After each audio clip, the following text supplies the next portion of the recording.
Picture this. You're sitting still, reading these words, feeling perfectly at rest. But what if I told you that right now, at this very moment, you're hurtling through space at over 2 million miles per hour? We think we understand motion. We see cars drive by, planes fly overhead, and we feel the Earth's rotation in the cycle of day and night. But what we perceive as movement is nothing compared to the cosmic reality. And yet, there's something even more extraordinary happening, something so profound that it redefines what we mean by going somewhere. The universe itself is moving, expanding, carrying everything within it toward a destination that will fundamentally change the nature of existence forever. Where is everything in the universe actually going? Join me as we follow the greatest journey ever told, the story of cosmic expansion, the mysterious force accelerating it, and the ultimate fate that awaits every atom, every star, and every galaxy in existence. Before we embark on this cosmic journey together, I'd love to know, where in the world are you watching from right now, and what time is it there? Drop your location and local time in the comments below. It's fascinating to think that no matter when or where you're watching, we're all passengers on the same cosmic voyage. I'd love to know, where in the world are you watching from right now, and what time is it there? Let's start with what feels like the most obvious truth in the world.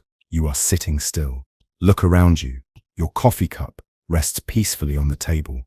The walls stand motionless. Even the air seems calm, save for the occasional gentle breeze. This is the grand illusion that has fooled humanity for millennia, the illusion of stillness. But here's where our cosmic detective story begins to unravel this deception. That feeling of being at rest. It's one of the universe's most convincing magic tricks. You see, stillness is not just rare in the cosmos. It's actually impossible. There is no such thing as absolute rest. No cosmic reference point where we can say, here, finally something is truly still. Let's peel back the first layer of this illusion. Right now, as you sit there, you're spinning. The Earth rotates on its axis at about 1,000 miles per hour at the equator. If you're closer to the poles, you're spinning a bit slower, but you're still spinning nonetheless. Think about that for a moment. You're moving at highway speeds just by existing on our planet's surface. But Earth's rotation is just the beginning. Our planet is also orbiting the Sun at an average speed of 67,000 miles per hour. Picture this. In the time it takes you to finish reading this sentence, you've traveled roughly 20 miles through space. That coffee cup isn't just sitting on your table. It's rocketing around our solar system faster than any human-made vehicle has ever traveled. Now, here's where it gets interesting from a physics perspective. Motion, as Einstein taught us, is always relative. When you're in a smoothly moving train, you can't feel the motion. You only know you're moving by looking out the window and seeing the landscape rushing by. Earth is like that train, carrying us through space so smoothly that we evolved believing we were stationary. This realization isn't just academic, it's profound. It means that our most basic assumption about reality, the assumption of stillness, is wrong. And if we're wrong about something so fundamental, what else might we be missing? This question has driven human curiosity for centuries, leading us to discover layer after layer of cosmic motion, each more surprising than the last. The ancient Greeks intuited this. They looked up at the stars and noticed they moved in perfect circles across the sky, night after night. What they were seeing, though they didn't know it, was evidence of Earth's rotation. But they also noticed something else. The planets, which they called wanderers, didn't follow the same predictable paths as the stars. These wanderers were revealing the first hints of the complex cosmic dance that surrounds us. What makes this particularly fascinating is how our brains have adapted to ignore motion that's constant and smooth. We feel acceleration and deceleration, but not steady velocity. This is why you can walk normally on a cruise ship, traveling at 20 knots, but you feel every turn and every change in speed. Earth's motions are so steady, so consistent, that our inner ear, our biological motion detector, has calibrated itself to treat this cosmic carousel as perfect stillness. But as we're about to discover, Earth's motions are just the innermost layer of a cosmic onion that contains movements so vast and so fast that they challenge our ability to comprehend them. Pass with fear, and at the outermost layer of this onion lies a mystery that is still unfolding, a movement so profound that it will determine the fate of everything that has ever existed or ever will exist.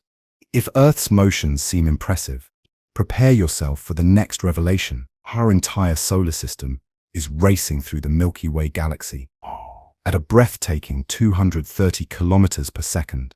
That's over 500,000 miles per hour, fast enough to circle Earth's equator in about 3 minutes.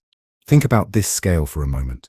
The distance from Earth to the Moon is about 240,000 miles.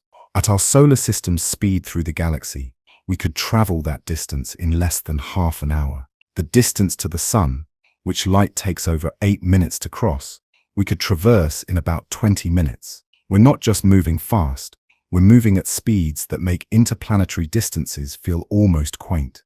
But here's what makes this motion even more remarkable. We're not moving in a straight line. Our solar system is following a complex orbital path around the galactic center, but it's not a simple circle like Earth around the Sun.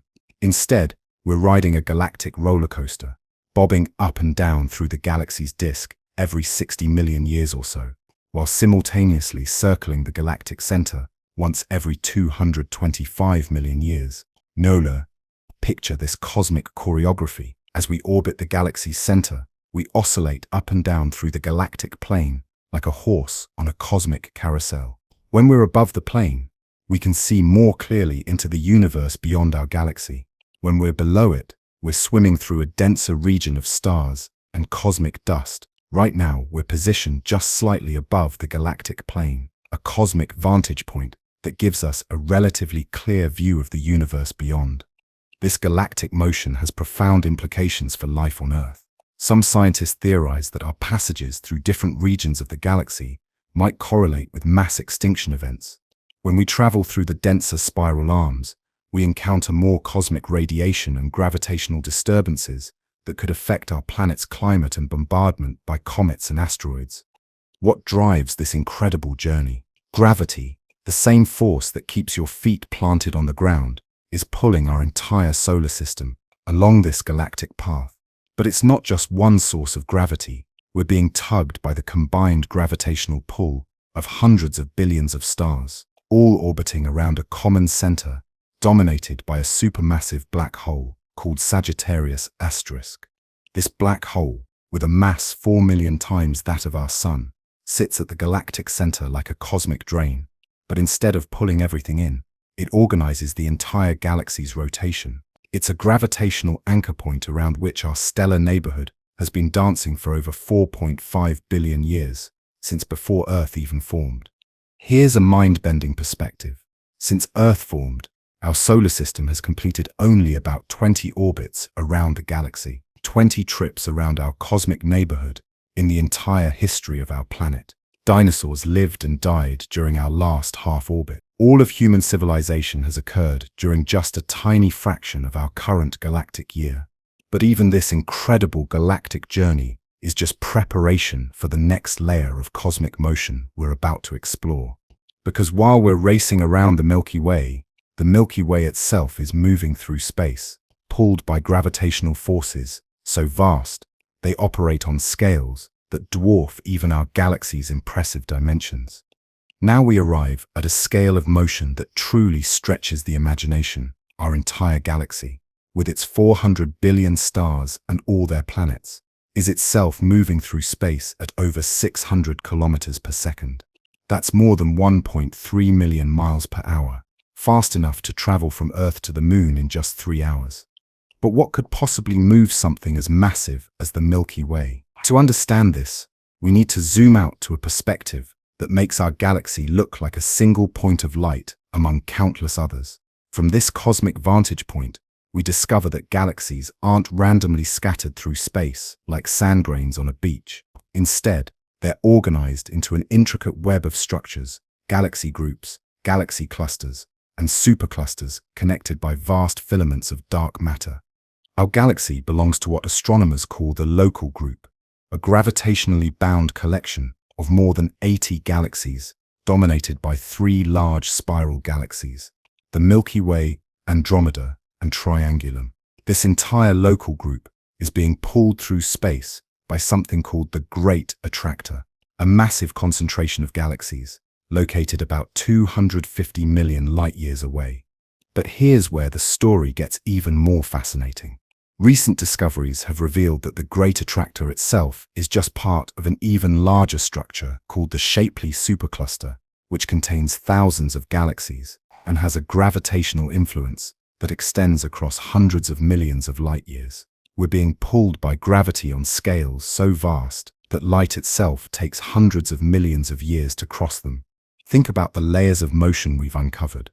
You're spinning with Earth, orbiting with Earth around the Sun, racing with the solar system around the galactic center, and flying with the galaxy toward the Great Attractor, all while participating in even larger scale motions that we're only beginning to understand. Each layer of motion operates on timescales and distances that dwarf the previous one. This creates a beautiful cosmic perspective. From our earthbound viewpoint, we see the stars as fixed points of light, barely changing their positions over human lifetimes. But in reality, every star is participating in this same cosmic dance, following complex trajectories through space and time. The constellation patterns that guided ancient navigators are slowly shifting and will look completely different millions of years from now. What's particularly remarkable is how smooth all these motions feel to us. Despite traveling at combined speeds that would make us the fastest moving objects we know of, if we could somehow step outside this cosmic reference frame, we feel no motion at all. This is the power of Einstein's principle of relativity in action. Motion only has meaning when measured against something else. And when everything around us is moving together, the motion becomes invisible. But there's something even more profound happening here. Something that makes all these motions, impressive as they are, seem almost quaint by comparison. While galaxies move through space due to gravitational attraction, space itself is doing something far more extraordinary. Space is expanding, carrying galaxies along with it, in a way that transcends the normal rules of motion through space. This expansion creates motions that dwarf even the Great Attractor's influence. Distant galaxies are being carried away from us, not because they're moving through space, but because the space between us and them is growing. And here's the truly remarkable part. This expansion is accelerating, driven by a mysterious force that makes up nearly 70% of everything in the universe, yet remains completely invisible and incomprehensible to us. As we're about to discover, understanding where everything in the universe is going requires us to shift our thinking from objects moving through space to space itself as a dynamic, evolving entity. The motions we've explored so far, Earth's rotation, our solar system's galactic orbit, our galaxy's journey through the cosmos, these are all local perturbations in a much grander story. The real answer to where everything is going lies not in the movements of matter through space, but in the evolution of space itself. And that story begins with a discovery made nearly a century ago that shattered our understanding of the universe and revealed that the cosmos has a destination, a fate that awaits every atom, every star, and every galaxy, including us. October 6, 1923, Mount Wilson Observatory, California. A young astronomer named Edwin Hubble peered through the eyepiece of the world's largest telescope and saw something that would forever change humanity's understanding of the universe. In that moment, gazing at what was then called the Andromeda Nebula, Hubble identified something extraordinary, a single star that pulsed with a rhythm he recognized. It was a Cepheid variable star, a cosmic lighthouse whose brightness fluctuated in a predictable pattern. But this wasn't just any star discovery. Henrietta Swan Leavitt had already established that these Cepheid stars were standard candles. Their intrinsic brightness was directly related to their pulsation period. By measuring how bright they appeared versus how bright they actually were, astronomers could calculate their distance with unprecedented precision. When Hubble made his calculations, the result was shocking. This star, and therefore the entire Andromeda Nebula, was nearly 1 million light-years away. far beyond the boundaries of what astronomers then considered the entire universe. In that instant, the cosmos expanded in human understanding by a factor of thousands. What we had thought was a small nearby cloud of gas was actually an entire galaxy, comparable in size to our own Milky Way. But Hubble wasn't finished. Over the next several years, he identified specific variables in galaxy after galaxy, mapping out a universe far vaster than anyone had dared imagine. The implications were staggering. If these were truly separate galaxies, then the universe contained not millions of stars, but billions upon billions, organized into vast island universes, scattered across incomprehensible distances. Yet even this revelation paled compared to what Hubble discovered next. Working with his colleague Milton Humason, Hubble began analyzing the light from these distant galaxies using spectroscopy, essentially breaking their light into component colors like a prism breaks sunlight into a rainbow. What they found in those spectra defied explanation and would ultimately reveal the universe's deepest secret. Every galaxy they observed showed the same peculiar feature. The characteristic absorption lines in their spectra was shifted toward the red end of the spectrum. These lines, created by specific elements absorbing light at precise wavelengths, were like fingerprints of the cosmos. Newly, hydrogen always absorbs light at the same wavelength, as does helium, oxygen, and every other element. These wavelengths were as constant as the laws of physics themselves. Except, they weren't constant in these distant galaxies. The lines were shifted, stretched toward longer, redder wavelengths, and the farther away a galaxy was, the more extreme this redshift became. It was as if the universe was playing tricks with the fundamental constants of physics. Hubble recognized this redshift from terrestrial physics. It was the Doppler effect, the same phenomenon that makes an ambulance siren sound higher pitched as it approaches and lower pitched as it recedes. But applying this interpretation to galaxies led to an almost unthinkable conclusion. These galaxies were moving away from us, not just a few of them, but all of them, and the farther away they were, the faster they appeared to be receding. Picture Hubble's mindset in that moment. Here was a man who had already revolutionized astronomy by proving the existence of other galaxies. Now his data was suggesting something even more radical, that every galaxy in the universe was fleeing from the Milky Way. Were we at the center of some cosmic explosion? Were we somehow repulsive to the rest of the universe? The implications seemed almost paranoid. But Hubble was a careful scientist. He meticulously measured galaxy after galaxy, distance after distance, redshift after redshift. The pattern held with mathematical precision. In 1929, he published what would become known as Hubble's law.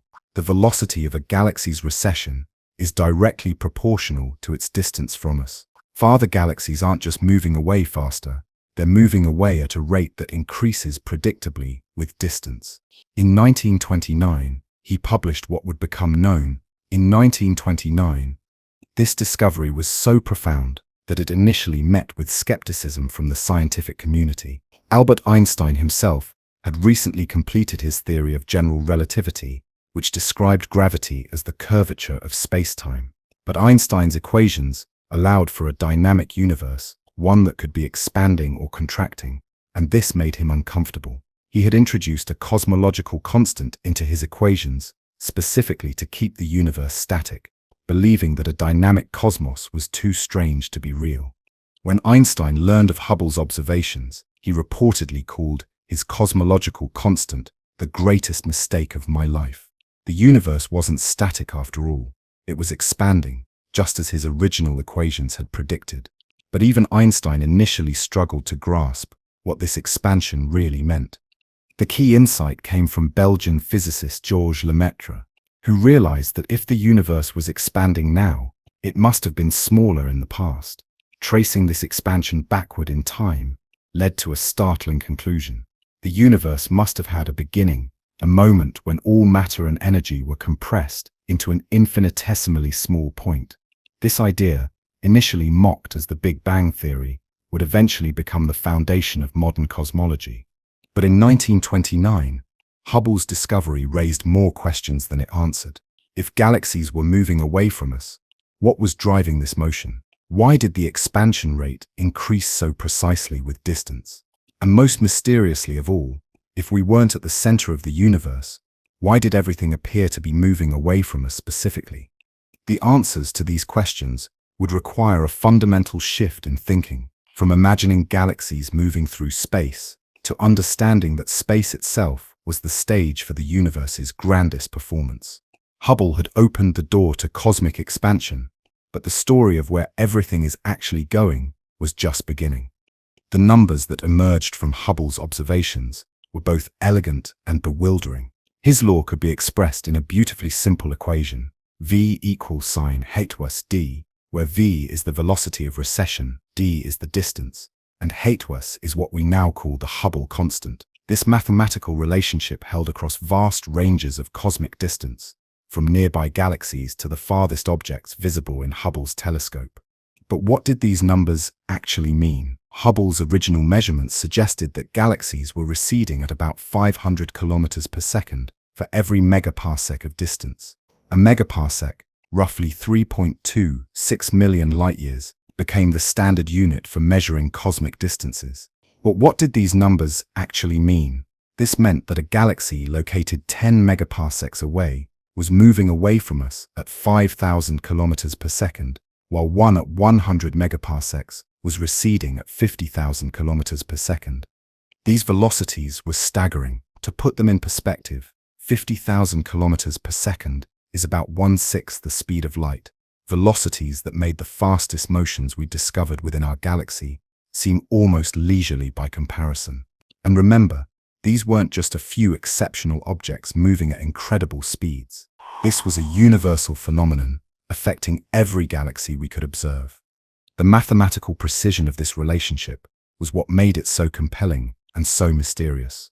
If galaxies were simply moving away from us due to some cosmic explosion centered on the Milky Way, we would expect to see random velocities, some galaxies moving faster, others slower, with no clear pattern. Instead, the relationship between distance and velocity was as precise as any law of physics. This precision forced astronomers to confront a troubling question: were we really at the center of the universe? The idea seemed to violate the Copernican principle, the hard-won understanding that Earth, and by extension humanity, doesn't occupy a special position in the cosmos.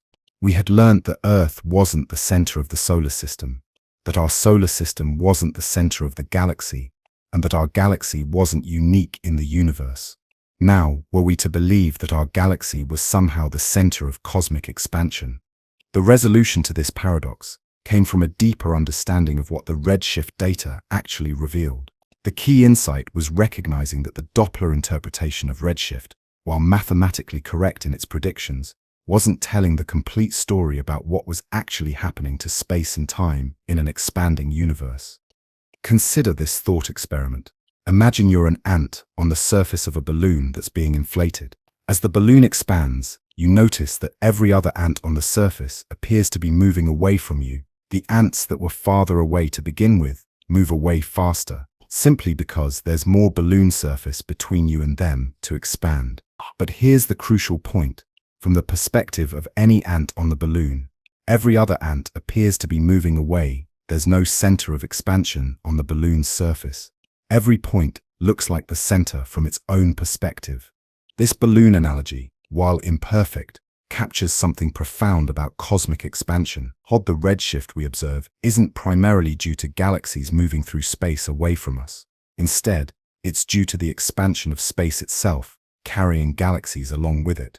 The space between us and distant galaxies is literally growing, stretching the wavelengths of light as it travels through this expanding medium. This interpretation resolved the paradox of our apparently central position. We're not at the center of expansion because there is no center of expansion in three-dimensional space. Just as every point on the balloon's surface sees the same expansion pattern, every galaxy in the universe should observe the same Hubble relationship we do. Observers in the Andromeda Galaxy would see the Milky Way receding from them according to the same mathematical law, and they would see every other galaxy receding as well, with the same distance-velocity relationship. The mathematics of this expansion revealed something even more profound. The universe has an age. If we trace the expansion backward in time, using Hubble's measurements to calculate when all galaxies would have been at the same location, we arrive at a finite time in the past, when the expansion began. Hubble's original measurements suggested the universe was only about 2 billion years old, younger than Earth itself, which created significant problems for the theory. We now know that Hubble's distance measurements were systematically wrong due to confusing different types of variable stars and other observational challenges. Modern measurements place the Hubble constant at about 70 kilometers per second per megaparsec, giving the universe an age of approximately 13.8 billion years. But the principle remains the same. The expansion rate tells us not just where everything is going, but when the journey began. Yet even as astronomers refined these measurements and developed increasingly sophisticated models of cosmic expansion, they assumed they knew the story's trajectory, gravity. They reasoned, should be slowing the expansion down. The universe might expand forever, or it might eventually collapse back on itself, but surely the expansion rate was decreasing over time. They were about to discover just how wrong that assumption was. The shift from thinking about galaxies moving through space to understanding space itself as dynamic represents one of the most profound conceptual revolutions in human thought.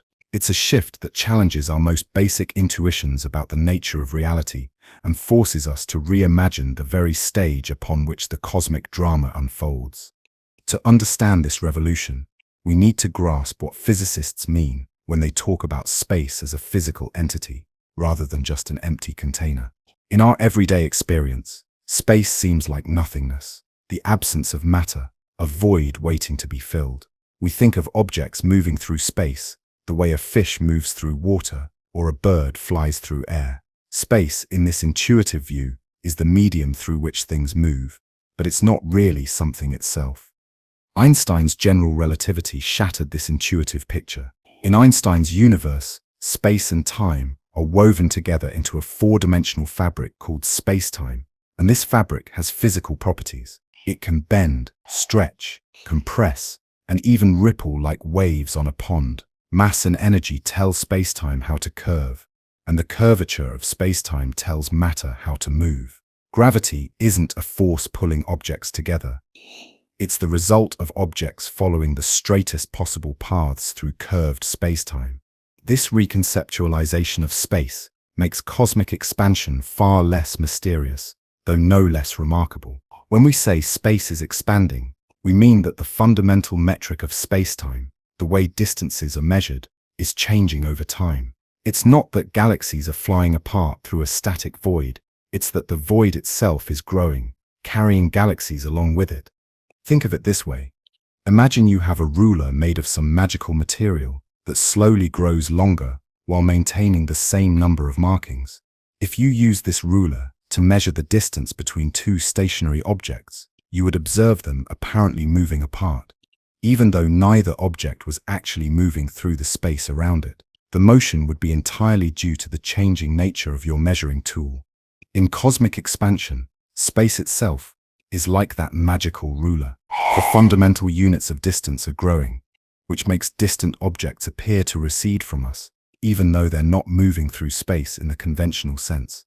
This is why distant galaxies can appear to recede faster than the speed of light, without violating Einstein's special relativity, which only prohibits objects from moving through space faster than light. There's no speed limit on the expansion of space itself. This understanding helps explain some of the more puzzling aspects of Hubble's observations. Why does the recession velocity increase so precisely with distance? Because the more space there is between us and a distant galaxy, the more space there is to expand. If space expands by a certain percentage over a given time period, then larger distances will show proportionally larger increases. It's a compounding effect, like interest on a bank account, where the interest rate is applied to the growing balance. The implications of this perspective are staggering. It means that the space between these words and your eyes is expanding, though at such a tiny rate that atomic and molecular forces easily overcome it. The space between Earth and the Sun is expanding, but gravity keeps our planet in its orbit. The space between stars in our galaxy is expanding, but again, Gravity dominates on these scales. Only when we reach the distances between galaxy clusters do we see expansion overcoming gravitational attraction. This reveals something profound about the competition between cosmic expansion and local physics. On the scales where we live our daily lives, molecular, planetary, even galactic scales, the forces we're familiar with dominate. Chemical bonds hold molecules together, gravity holds planets in orbit, and gravitational attraction keeps stars bound in galaxies. But on the largest scales, something else is in control. What makes this even more remarkable is that space expansion affects the light traveling between distant objects. As a photon of light journeys through expanding space, its wavelength gets stretched along with the space it's traveling through. This is the true source of the cosmological redshift that Hubble observed. The light isn't Doppler shifted because galaxies are moving away from us through space. It's redshifted because space itself has expanded during the light's journey, stretching the photon's wavelength like pulling on both ends of a spring. This process creates a beautiful symmetry in the universe. The farther away a galaxy is, the longer its light has been traveling to reach us, and therefore the more expansion has occurred during the light's journey. This means that the redshift tells us not just about distance, but about cosmic history.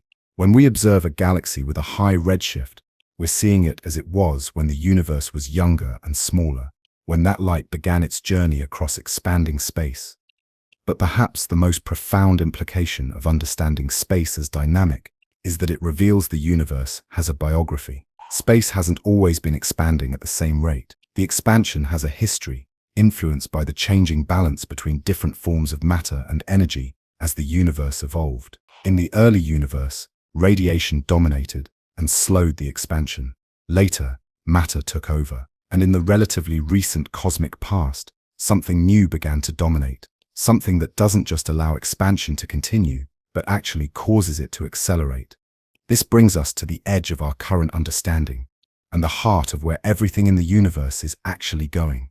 Because while Hubble's discoveries revealed that space is expanding and carrying galaxies along with it, they didn't predict what astronomers discovered in the 1990s, that this expansion is speeding up. The universe isn't just growing, it's growing faster and faster, driven by a mysterious component that makes up more than 2/3 of everything that exists, yet remains completely invisible and poorly understood. The story of where everything is going isn't just about expansion, it's about accelerating expansion, driven by dark energy, the most enigmatic force in the cosmos. How do you visualize something that exists beyond the boundaries of human experience? Space expansion operates on scales so vast, and in ways so foreign to our daily lives, that our brains struggle to create accurate mental models. Yet, understanding this expansion is crucial to grasping where everything in the universe is ultimately headed. The balloon analogy we touched on earlier is the most common way astronomers help people visualize cosmic expansion, but let's explore it more deeply and understand both its power and its limitations. Imagine a balloon with dots drawn on its surface to represent galaxies. As you inflate the balloon, every dot moves away from every other dot, whole, and the farther apart two dots were initially, the faster they separate. This captures the essential mathematics of Hubble's law perfectly. But here's where the analogy becomes both illuminating and problematic. The balloon exists in three-dimensional space, and we can easily imagine standing outside it, watching it expand into the surrounding room. This external perspective is what makes the analogy intuitive, but it's also what makes it misleading when applied to the universe. There's no outside the universe for us to stand in, no surrounding space into which it expands. This is one of the most difficult concepts in cosmology. Universe doesn't expand into anything. Space itself is what's expanding, creating more space where none existed before. It's not like a gas expanding into a vacuum, where the gas molecules spread out into pre-existing empty space.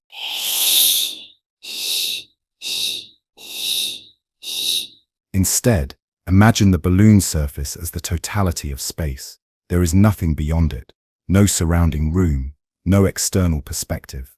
A better analogy might be an infinite sheet of rubber with a grid pattern marked on it. As the sheet stretches uniformly in all directions, the grid squares become larger, and objects placed on distant grid points appear to move apart.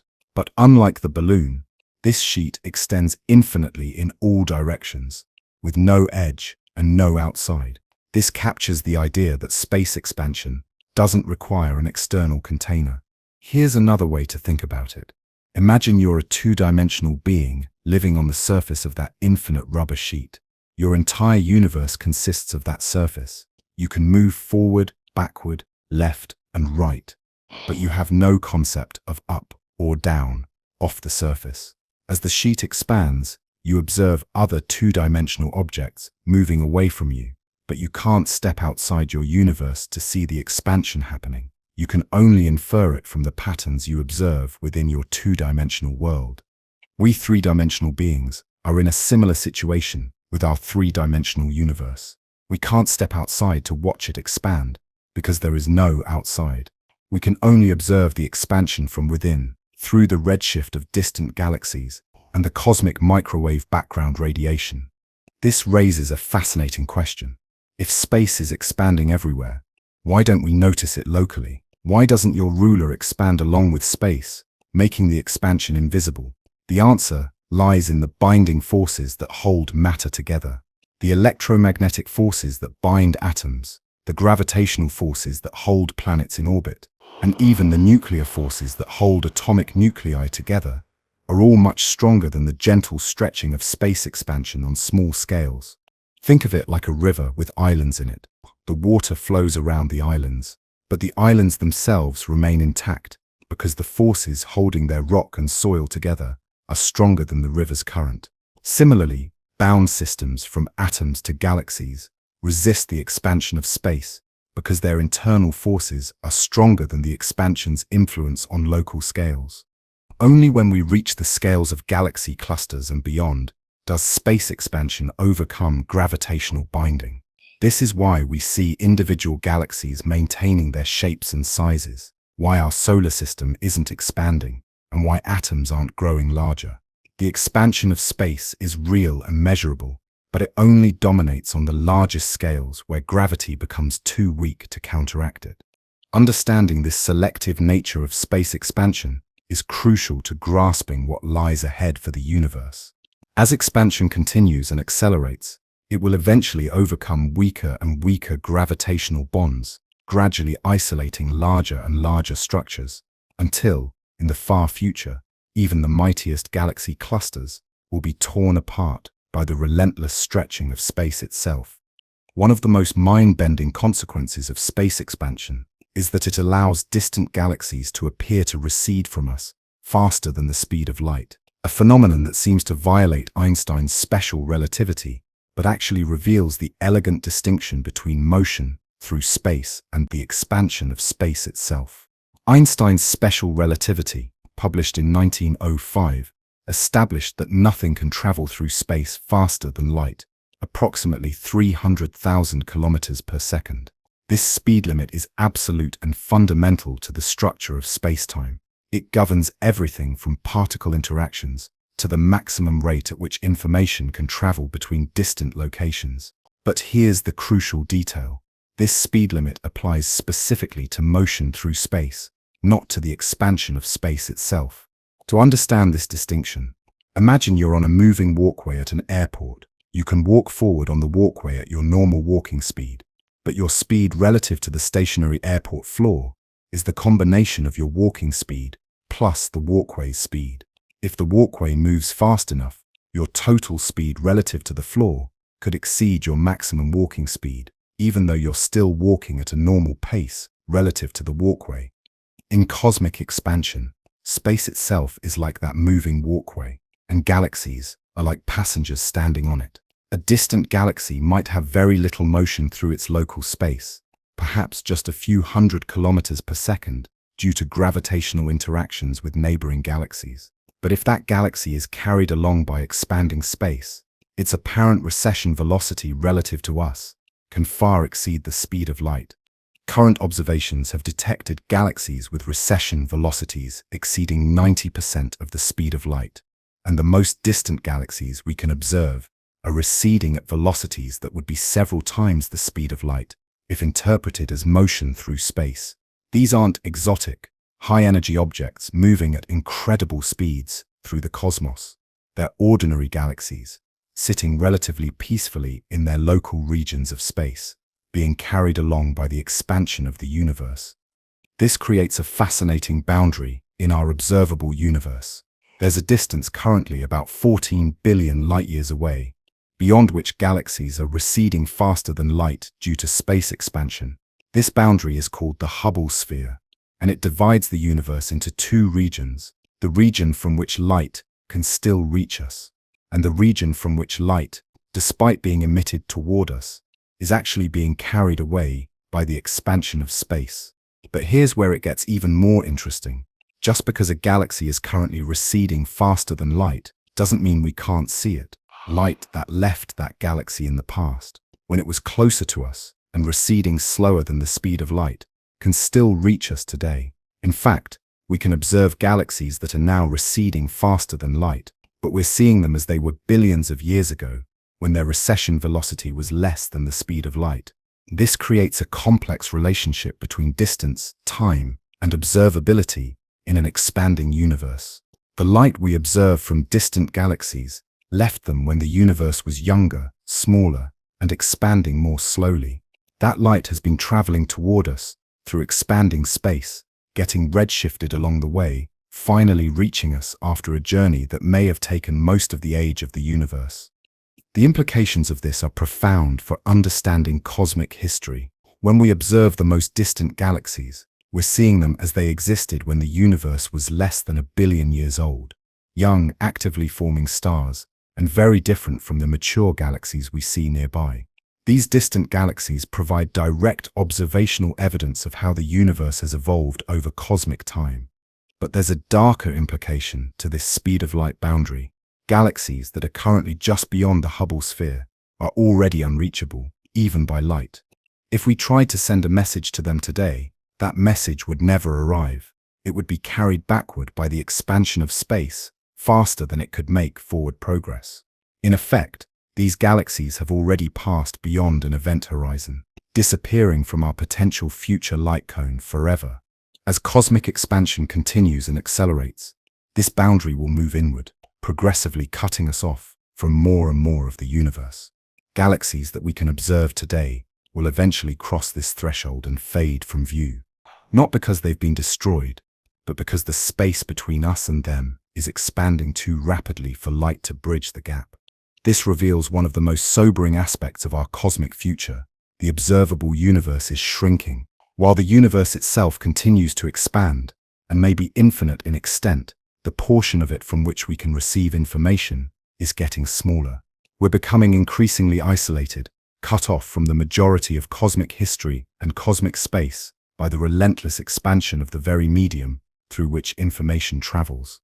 Understanding this cosmic isolation is crucial to grasping where everything is ultimately going, because it reveals that the expansion of space doesn't just separate matter, it separates the possibility of connection, communication, and shared history across the cosmos. How do you measure something as vast and abstract as the expansion rate of the universe itself?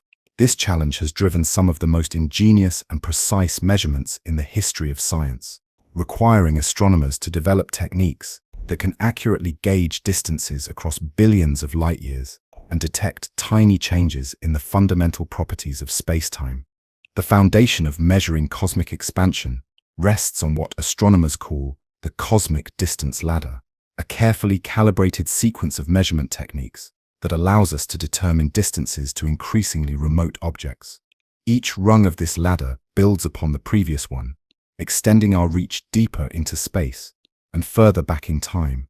The first rung involves direct geometric measurements within our solar system and to the nearest stars. Using parallax, the apparent shift in a star's position as Earth orbits the Sun, astronomers can measure distances to stars within a few hundred light-years. This technique is beautifully straightforward. Just as you can gauge the distance to a nearby object by closing one eye, then the other, and observing how much it appears to shift against the background, astronomers use Earth's orbital motion to create a baseline for triangulating stellar distances. The second rung employs those Cepheid variable stars that were so crucial to Hubble's discoveries. These stellar lighthouses pulsate with periods directly related to their intrinsic brightness, allowing astronomers to determine how far away they are by comparing their apparent brightness to their known actual brightness. Modern space telescopes can detect Cepheids in galaxies up to about 100 million light-years away, providing crucial calibration for the next rung of the ladder. For more distant galaxies, astronomers rely on Type Ia supernovae, the explosive deaths of white dwarf stars that reach a critical mass limit. These cosmic bombs are remarkably uniform in their peak brightness, making them excellent standard candles for measuring distances up to billions of light-years. When a white dwarf accumulates enough material from a companion star to exceed about 1.4 times the mass of our Sun, the Chandrasekhar limit, it undergoes a runaway nuclear fusion reaction that completely destroys the star in an explosion that can outshine an entire galaxy for weeks. The uniformity of these explosions is what makes them so valuable for cosmology, since they all involve the same physical process, a white dwarf reaching the same critical mass. They all produce roughly the same amount of light. By comparing how bright these supernovae appear to how bright they should be, astronomers can calculate their distances with remarkable precision. But measuring distance is only half the challenge. To determine the expansion rate, astronomers must also measure how fast distant objects are receding. This is where spectroscopy becomes crucial. By analyzing the light from distant galaxies, astronomers can identify characteristic absorption lines created by specific elements and measure how much these lines have been redshifted by cosmic expansion. The relationship between redshift and recession velocity isn't straightforward in an expanding universe. For nearby galaxies, the simple Doppler formula works well, but for distant galaxies, relativistic effects and the changing expansion rate over cosmic time complicate the calculation. Determining accurate recession velocities requires sophisticated models of how the universe has evolved since the light we observe was first emitted. When astronomers combine these distance and velocity measurements, they can calculate the Hubble constant, the parameter that describes how fast the universe is currently expanding. But here's where things get interesting. Different measurement techniques have been giving slightly different values for this fundamental constant, creating what cosmologists call the Hubble tension. Measurements based on the cosmic distance ladder, using Cepheids and supernovae, consistently give a Hubble constant of about 74 kilometers per second per megaparsec. However, measurements based on the cosmic microwave background, the afterglow of the Big Bang itself, predict a value of about 67 kilometers per second per megaparsec. This 10% discrepancy might not sound like much, but in precision cosmology, it represents a significant puzzle that may point to new physics or unknown systematic errors in our measurements. This tension highlights just how challenging it is to measure cosmic expansion with the precision required for modern cosmology. Consider the scales involved. Astronomers are measuring velocities of thousands of kilometers per second for objects billions of light-years away, using light that has been traveling for most of the age of the universe. They're detecting distance changes equivalent to the width of a human hair viewed from thousands of miles away. Yet despite these challenges, the precision of modern measurements is extraordinary. The Hubble Space Telescope can measure the brightness of individual Cepheid stars in galaxies 100 million light-years away to an accuracy of a few percent. Ground-based surveys have discovered and measured thousands of Type Ia supernovae, creating a detailed map of cosmic expansion history stretching back over 10 billion years.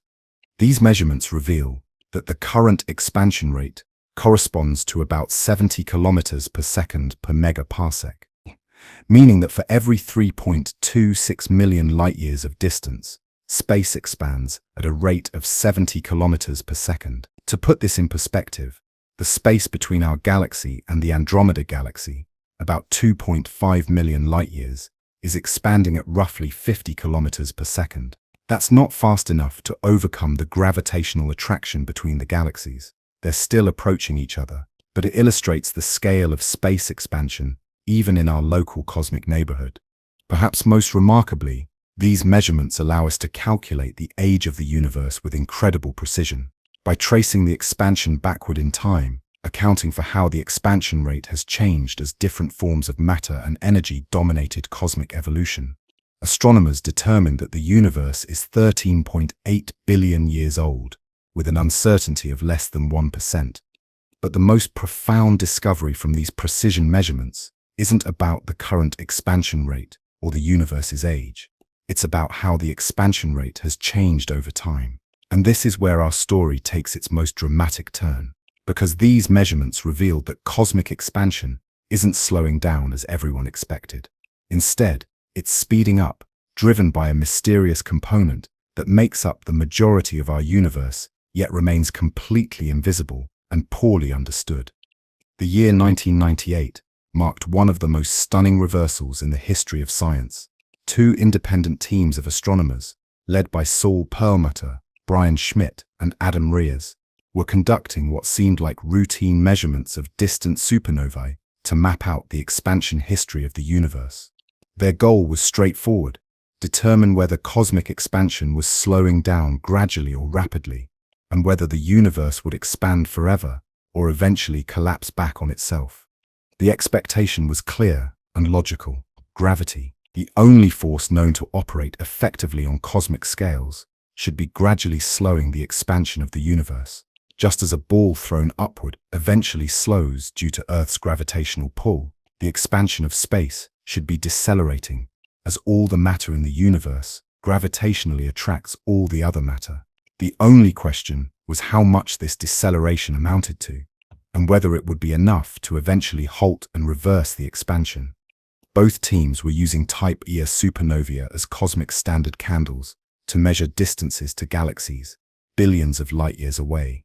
These exploding white dwarf stars are so uniform in their properties that they serve as nearly perfect cosmic lighthouses, allowing astronomers to determine precise distances by comparing their apparent brightness to their known intrinsic brightness. By combining these distance measurements with redshift measurements that reveal recession velocities, the teams could map out how the expansion rate had changed over the past several billion years.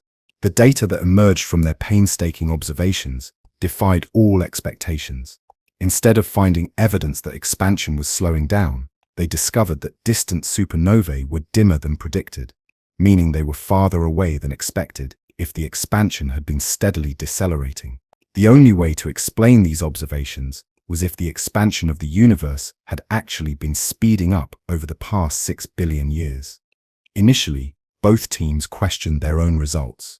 The idea of accelerating expansion seemed to violate everything astronomers thought they understood about cosmic evolution.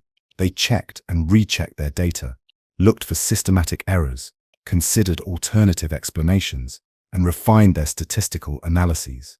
But no matter how they approached the data, the conclusion remained the same. The expansion of the universe is accelerating. The implications of this discovery were staggering. It meant that some unknown force was not only overcoming the gravitational attraction of all matter in the universe, but was actively pushing space to expand faster and faster over time. This force had to be incredibly powerful, strong enough to dominate the evolution of the entire cosmos, yet it was completely invisible and had never been detected directly. Think about the magnitude of this revelation. Gravity is the force that holds planets in orbit around stars, binds stars into galaxies, and organizes galaxies into clusters and superclusters. On cosmic scales, gravity had always been the dominant player, shaping the large-scale structure of the universe through its attractive influence. Now astronomers were discovering that something else, something with the opposite effect, had taken control of cosmic evolution. The discovery was so unexpected that it initially met with skepticism from the broader astronomical community. How could such a fundamental aspect of cosmic evolution have been missed? How could theoretical cosmologists have been so wrong about the universe's fate? The resistance was understandable. The discovery overturned decades of theoretical work and forced a complete reconceptualization of cosmic evolution. But as additional observations confirmed the initial findings, and as more sophisticated analyses ruled out alternative explanations, the astronomical community gradually accepted what the data was clearly showing. the universe's expansion is indeed accelerating.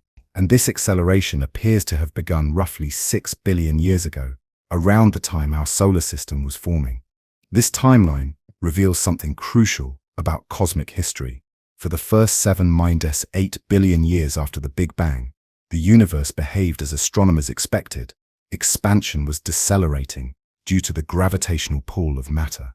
During this era, matter and radiation were the dominant components of cosmic energy density, and their gravitational effects gradually slowed the expansion rate. But as the universe continued to expand and matter became more diluted, the influence of gravity weakened. Meanwhile, something else, something that doesn't dilute with expansion, gradually became more important. Around 6 billion years ago, this mysterious component became dominant, and the universe entered a new phase of accelerating expansion that continues to this day. The discovery of cosmic acceleration earned Perlmutter, Schmidt, Holz the 2011 Nobel Prize in Physics, but it also opened one of the deepest mysteries in modern science. What is this mysterious component that drives acceleration? How does it work? And what does its dominance mean for the ultimate fate of everything in the universe? Astronomers have given this unknown component a name, dark energy, but the name is more of a placeholder than an explanation.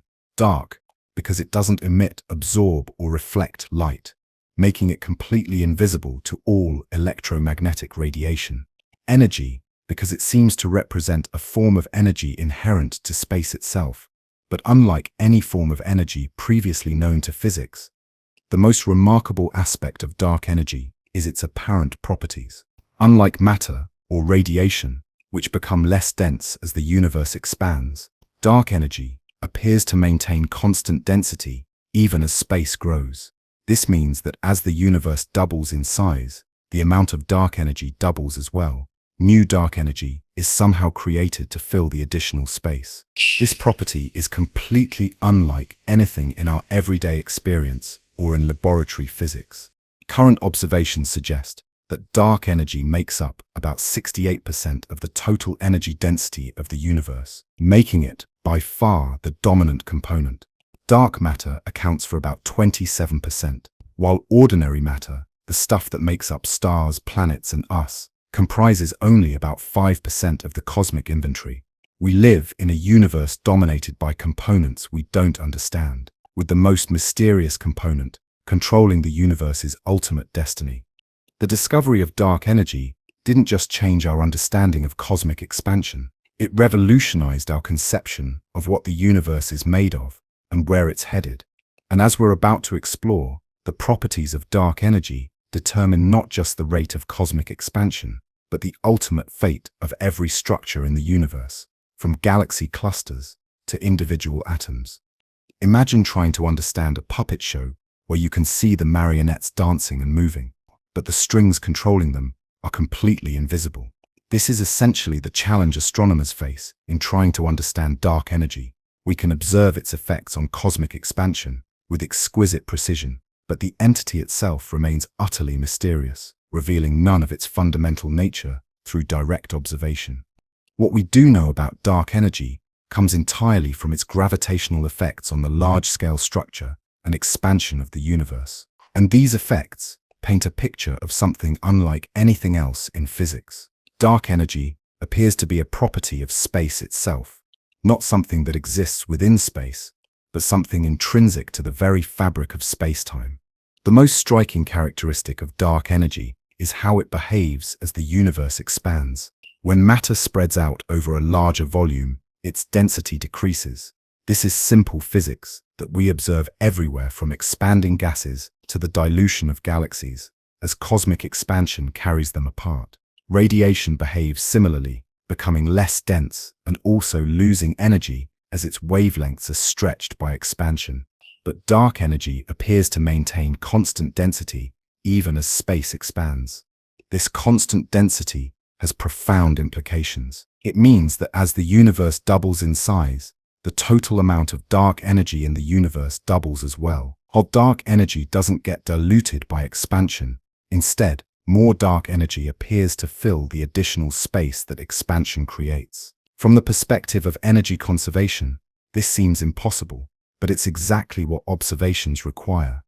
The technical term for this behavior is that dark energy has a negative pressure or an equation of state parameter close to -1. This negative pressure is what drives the accelerated expansion, acting like a cosmic antigravity that pushes space to expand faster rather than allowing gravity to slow it down. But calling it negative pressure doesn't really explain what it is. It's just a mathematical description of how it behaves. Several theoretical candidates have been proposed for dark energy, but none has gained widespread acceptance or made predictions that distinguish it clearly from alternatives. The simplest possibility is Einstein's cosmological constant, the same concept Einstein introduced to keep the universe static and later called his greatest mistake. In this interpretation, dark energy represents the energy of empty space itself, a quantum mechanical effect where even completely empty space contains a minimum amount of energy. Quantum field theory does predict that empty space should have energy, but when physicists calculate how much, they get an answer that's larger than the observed dark energy density, by a factor of 10, circumflex 120, a discrepancy so enormous that it's been called the worst prediction in the history of physics. Clearly, something fundamental is missing from our understanding of either quantum mechanics or gravity. Another possibility is that dark energy isn't constant, but instead changes over time. This hypothetical form of dark energy, sometimes called quintessence after the classical fifth element, would be associated with a dynamic field that evolves as the universe expands.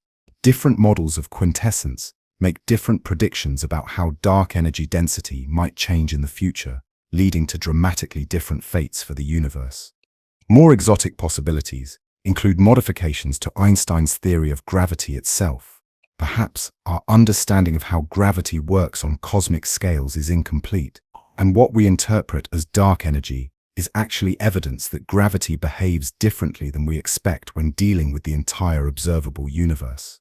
These modified gravity theories attempt to explain both dark energy and dark matter as consequences of gravitational physics we don't yet understand.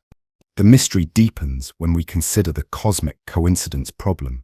Why is dark energy becoming dominant now, during the brief epoch when intelligent life exists to observe it? For most of cosmic history, matter dominated the universe's evolution. In the far future, dark energy will dominate so completely that the effects of matter will be negligible. We happen to live during the relatively brief transition period when these two components are comparable in their cosmic influence. This timing seems suspicious, like finding yourself at exactly the right moment to witness a rare astronomical event. Some cosmologists argue that this timing isn't coincidental, but instead reflects a selection effect. Perhaps intelligent life can only evolve during cosmic epochs, when the expansion rate and matter density have values similar to what we observe today. Current observational efforts are focused on determining whether dark energy is truly constant or changes over time. Space-based missions like the Dark Energy Survey and the upcoming Euclid satellite are mapping millions of galaxies to trace how cosmic expansion has evolved over the past several billion years. Iriae, Idefaka. These observations might reveal subtle changes in dark energy density that could point toward its physical nature.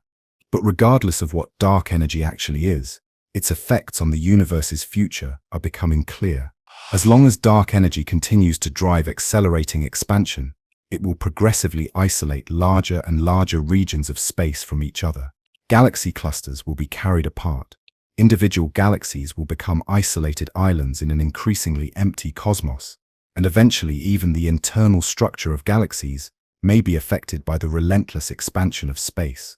Understanding dark energy's role as the cosmic puppeteer pulling the strings of universal expansion is crucial to predicting where everything in the universe is ultimately going.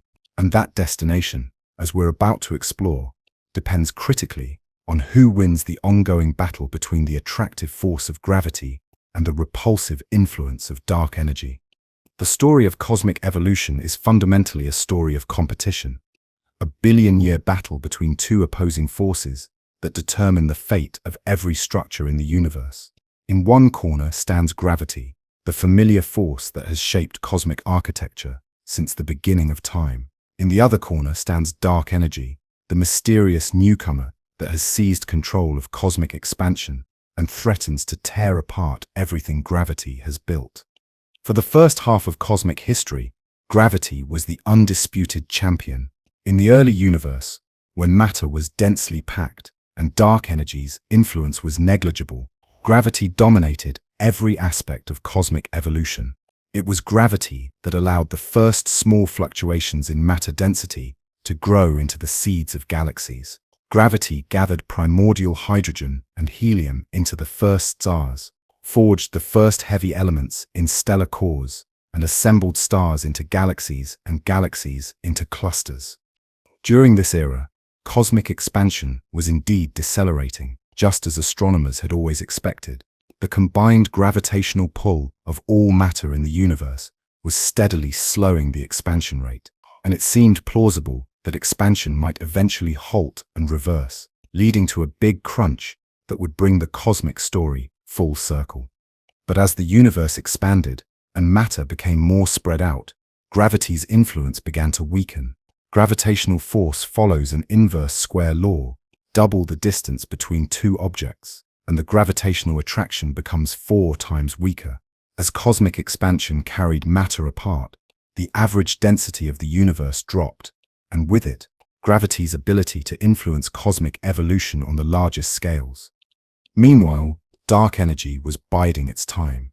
Unlike matter, which becomes less dense as space expands, dark energy maintains constant density. This means that as the universe grew larger, the total amount of dark energy increased proportionally, while the total gravitational influence of matter remained constant but became spread over larger volumes. The transition occurred roughly 6 billion years ago, around the time our solar system was forming from the gravitational collapse of a cloud of gas and dust. At this cosmic moment, dark energy's repulsive influence overcame gravity's attractive pull, and the universe entered its current phase of accelerating expansion. But this victory wasn't complete. Gravity still dominates on smaller scales, where matter density remains high enough to overcome dark energy's influence.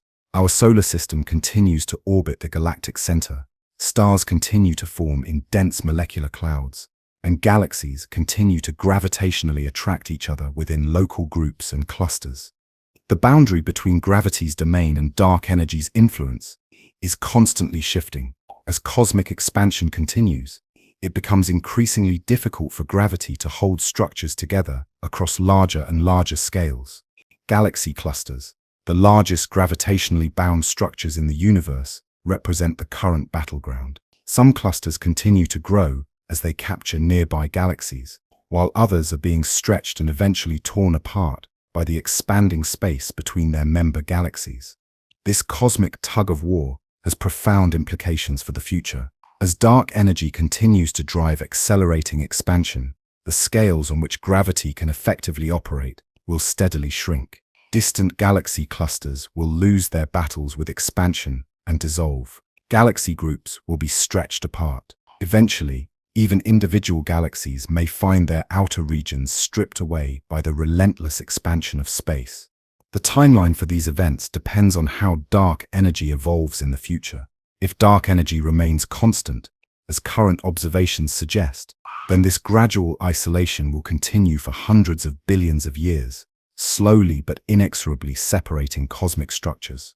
If dark energy grows stronger over time, a scenario called phantom dark energy, the timeline accelerates dramatically, potentially leading to a big rip where expansion becomes so rapid that it tears apart galaxies, solar systems, and eventually even atoms themselves. Conversely, if dark energy weakens or changes character in the future, gravity might stage a comeback, potentially allowing new structures to form even as the universe continues to expand. But current observations provide no evidence for such changes, and most cosmological models predict that dark energy will continue to dominate cosmic evolution indefinitely. This battle between gravity and dark energy is more than just an abstract cosmic drama. It determines the ultimate fate of every organized structure in the universe, from the largest superclusters down to the planets and stars that might harbor life. Understanding this competition is essential to predicting where everything in the universe is actually going, and what that destination means for the future of complexity, organization, and even consciousness in our cosmos. Despite the relentless expansion of the universe carrying distant galaxies away from us at ever-increasing speeds, our local cosmic neighborhood tells a very different story.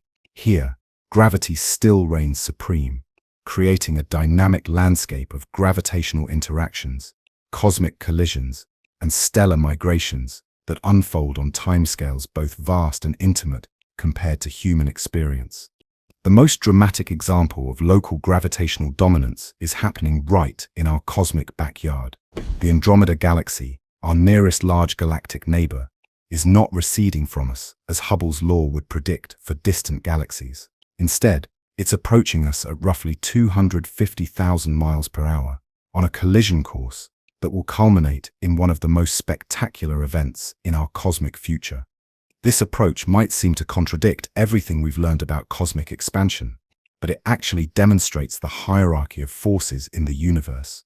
While dark energy dominates on the largest scales, driving the accelerating expansion of space itself, gravity still controls the motion of objects within relatively nearby regions, where matter density remains high enough to overcome expansion's influence. Our local group, the gravitationally bound collection of galaxies, that includes the Milky Way, Andromeda, and about 80 smaller galaxies, represents an island of gravitational stability in the expanding cosmic ocean. Within this region, spanning about 10 million light-years, the galaxy's mutual gravitational attraction is strong enough to resist the expansion of space and even cause some galaxies to move toward each other. The Milky Way-Andromeda collision, scheduled to begin in approximately 4.5 billion years, will be a slow-motion cosmic ballet spanning several billion years. Computer simulations reveal that the initial encounter will distort both galaxies dramatically, sending streams of stars arcing across space in graceful spirals and bridges. The galaxies will pass through each other, their gravitational interaction flinging stars into new orbits and disrupting the ordered spiral structure of both systems. But this won't be a simple collision and separation. The gravitational dance will continue, with the galaxies swinging back toward each other for a second encounter, then a third, each passage mixing their stellar populations more thoroughly. Eventually, after several billion years of this gravitational choreography, the two galaxies will settle into a single, larger elliptical galaxy that astronomers have playfully nicknamed Milkomedei. What makes this collision particularly fascinating is how gentle it will be for individual stars and planetary systems. Despite involving hundreds of billions of stars moving at tremendous speeds, the vast distances between stars make direct stellar collisions extremely unlikely. Our solar system, if it still exists, will likely survive the merger intact, though it may be flung into a completely different region of the combined galaxy. This galactic collision isn't unique to our local neighborhood. Throughout the universe, galaxies are constantly interacting, merging, and reshaping each other through gravitational encounters. The Hubble Space Telescope has captured thousands of images showing galaxies in various stages of collision, some just beginning to interact, others completely disrupted into streams of stars, and still others settling into the aftermath of ancient mergers. These interactions play a crucial role in galactic evolution. Major mergers can trigger intense bursts of star formation as gas clouds collide and compress, creating stellar nurseries that produce massive, short-lived stars. They can also feed supermassive black holes at galactic centers, creating brilliant quasars that outshine entire galaxies. The largest galaxies we observe today are thought to be the products of numerous ancient mergers, cosmic cannibals that have grown by consuming their smaller neighbors. But galaxy collisions also represent something profound about cosmic evolution. They're among the last major construction projects the universe will ever undertake. As dark energy continues to drive accelerating expansion, it becomes increasingly difficult for distant galaxies to find each other and merge. The galaxy collision rate has been steadily declining for billions of years, and will continue to drop as expansion carries potential merger partners beyond each other's gravitational reach. Within our local group, we're witnessing some of the final acts of this cosmic construction phase. In addition to the Milky Way-Andromeda collision, several smaller galaxies are currently falling into our galaxy, contributing their stars to the Milky Way's ongoing growth.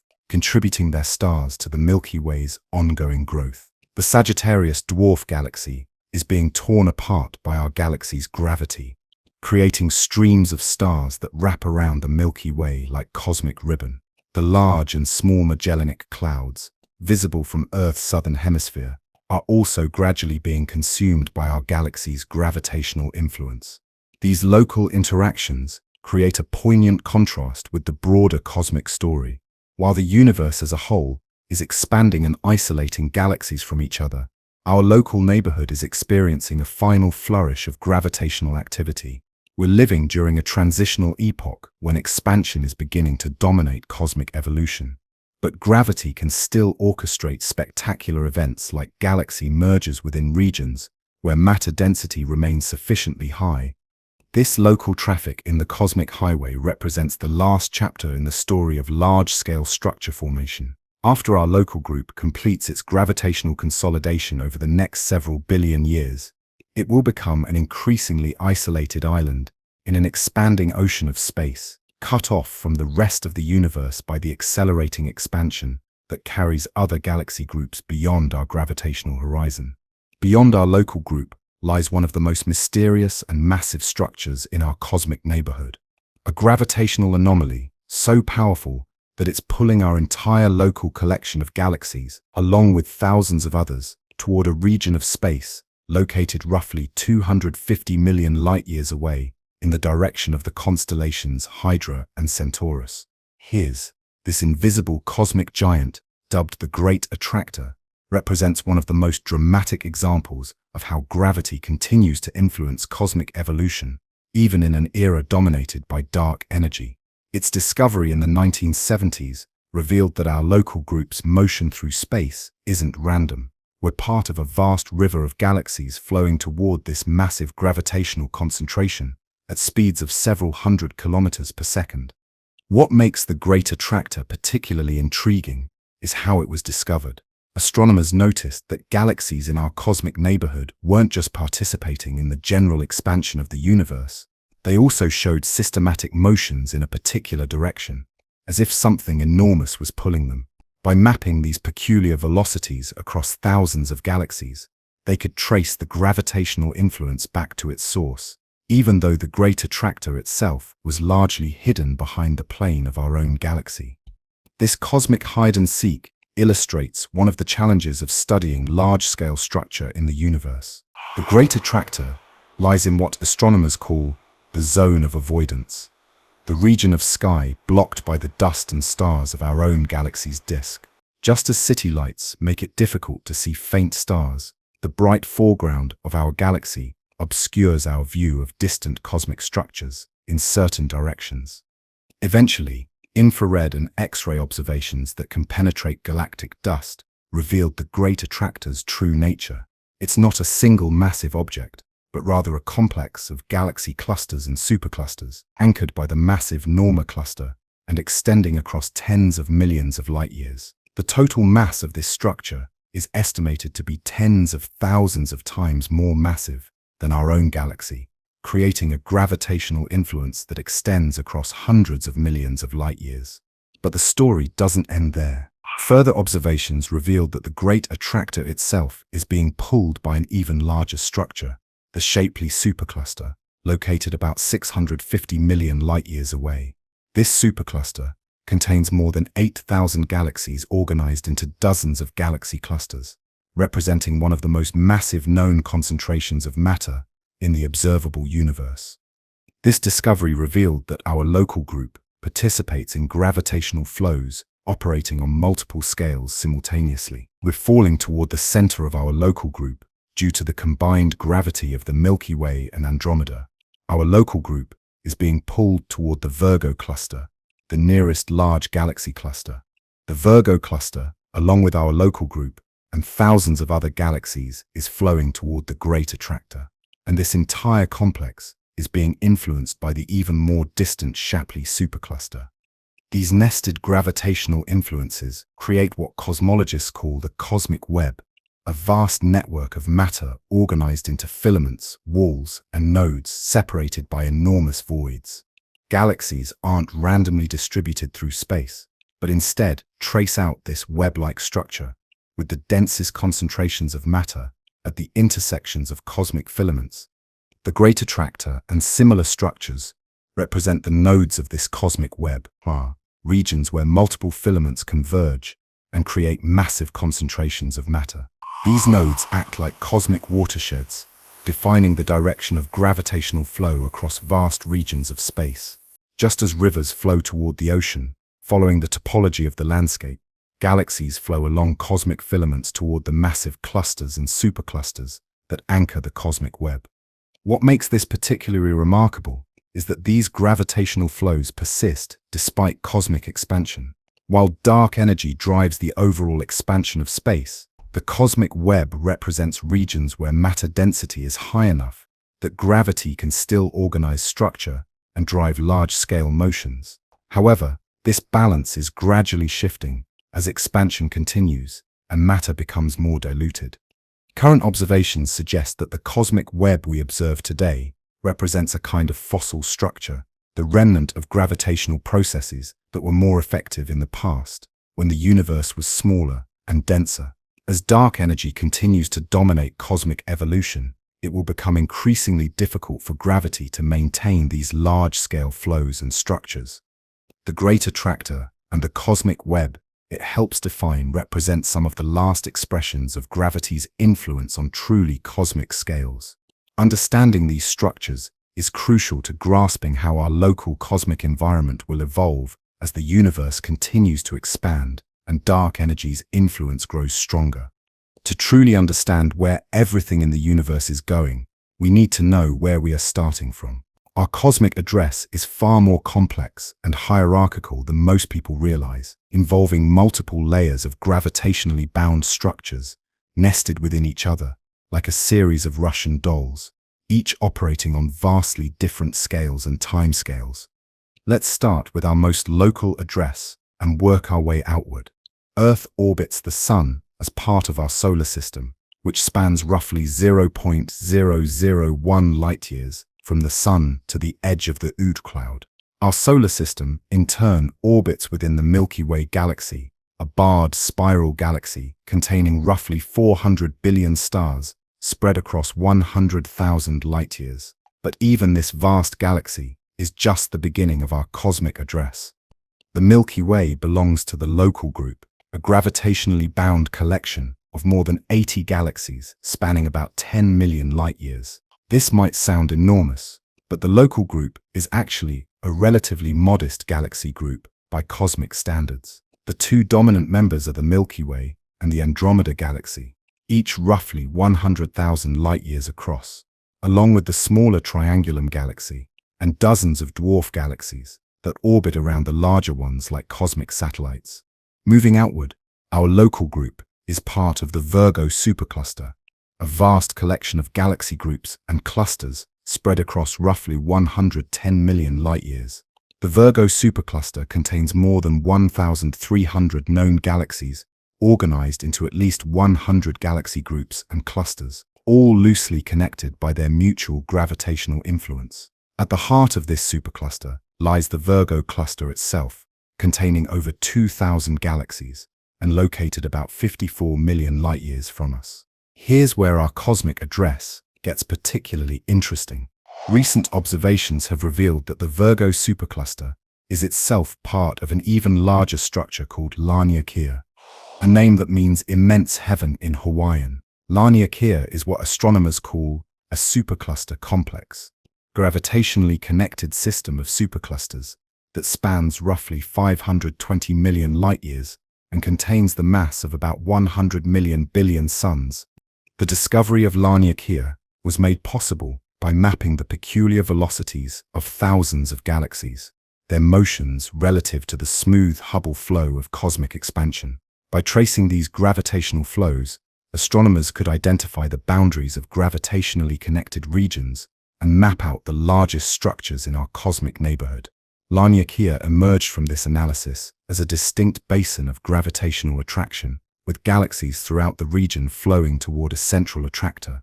But Laniakea represents something close to the limit of gravitationally bound structure in our universe. Beyond this scale, dark energy's influence becomes dominant, and the expansion of space prevents gravity from maintaining coherent, large-scale flows. The boundaries of Laniakea essentially define the edge of our gravitational neighborhood. Beyond these boundaries, other superclusters are being carried away by cosmic expansion faster than gravity can connect them to our local structures. This creates a profound realization about our place in the cosmic hierarchy. We exist within a nested series of gravitational structures, from our solar system up to Laniakea, each representing a scale where gravity remains strong enough to resist cosmic expansion and maintain bound structure. But Laniakea appears to be the largest such structure we'll ever be part of. Beyond this scale, dark energy has won the battle against gravity, and expansion rules supreme. Understanding this hierarchy is crucial for predicting cosmic evolution.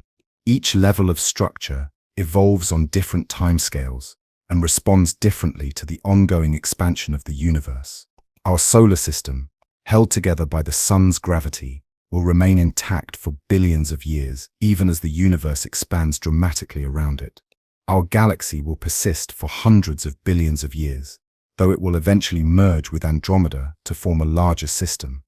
The local group will remain gravitationally bound for trillions of years, but it will become increasingly isolated as expansion carries other galaxy groups beyond our gravitational reach. The Virgo supercluster and Laniakea represent intermediate scales where the battle between gravity and expansion is more evenly matched. Some parts of these structures will remain connected, while others will be gradually torn apart by the accelerating expansion of space. This cosmic address also reveals something profound about the information available to us. Everything we can observe about the universe beyond Laniakea comes from light and other signals that originated when those regions were closer to us and more gravitationally connected to our local structures. As expansion continues, we're gradually losing the ability to receive new information from increasingly distant parts of the universe. The cosmic web that astronomers observe, with its filaments, walls, and voids, represents a snapshot of structure formation from an earlier epoch, when gravity was more effective at organizing matter on large scales. The largest structures we can map today are essentially fossils of gravitational processes that were more important in the past, when the universe was smaller and denser. Looking toward the future, our cosmic address will gradually simplify. The nested hierarchy of structures we currently inhabit will be pruned by cosmic expansion, leaving us in an increasingly isolated island of matter surrounded by empty space. Eventually, perhaps trillions of years from now, our cosmic address might consist of just a single entry, the remnant of our local group, possibly merged into a single galaxy, floating alone in a vast ocean of empty space. This evolution of our cosmic address, from the current rich hierarchy of nested structures to eventual cosmic isolation, represents one of the most profound ways that cosmic expansion will change the nature of existence itself. We're currently living during a brief cosmic epoch, when the universe is old enough to have developed complex structure, but young enough that this structure hasn't yet been destroyed by expansion. Understanding our place in this cosmic hierarchy is essential to grasping where everything is going, because it reveals which structures will survive the ongoing expansion and which will be gradually torn apart by the relentless stretching of space itself. There exists around us an invisible boundary in space, a cosmic horizon beyond which galaxies are disappearing forever, not because they're being destroyed, but because the expansion of the universe has carried them beyond the point where light can ever reach us again. This boundary, known as the cosmic event horizon, represents one of the most profound and sobering aspects of our universe's accelerating expansion. To understand this cosmic event horizon, we need to think carefully about what it means for light to travel through expanding space. When a distant galaxy emits light toward us, That light must traverse an enormous distance through space that is itself expanding.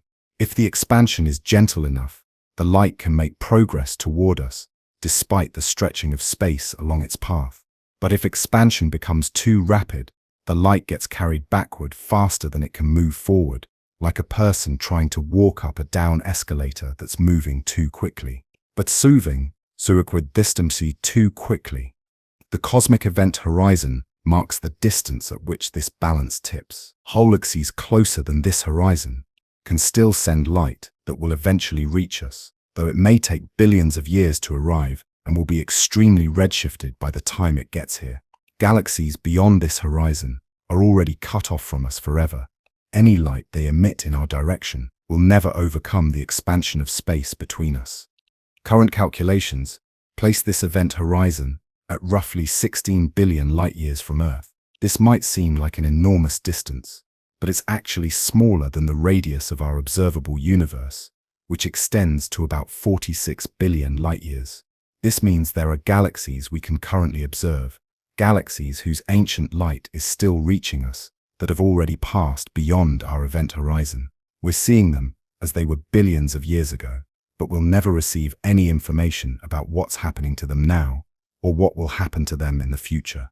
The existence of this horizon creates a profound asymmetry in cosmic communication. While we can still observe these distant galaxies as they existed in the past, they can no longer observe us as we exist now. From their perspective, we've already disappeared beyond their event horizon, becoming forever inaccessible. Any attempt to send a message or signal to these galaxies would fail. The expansion of space would carry our message backward faster than it could make forward progress.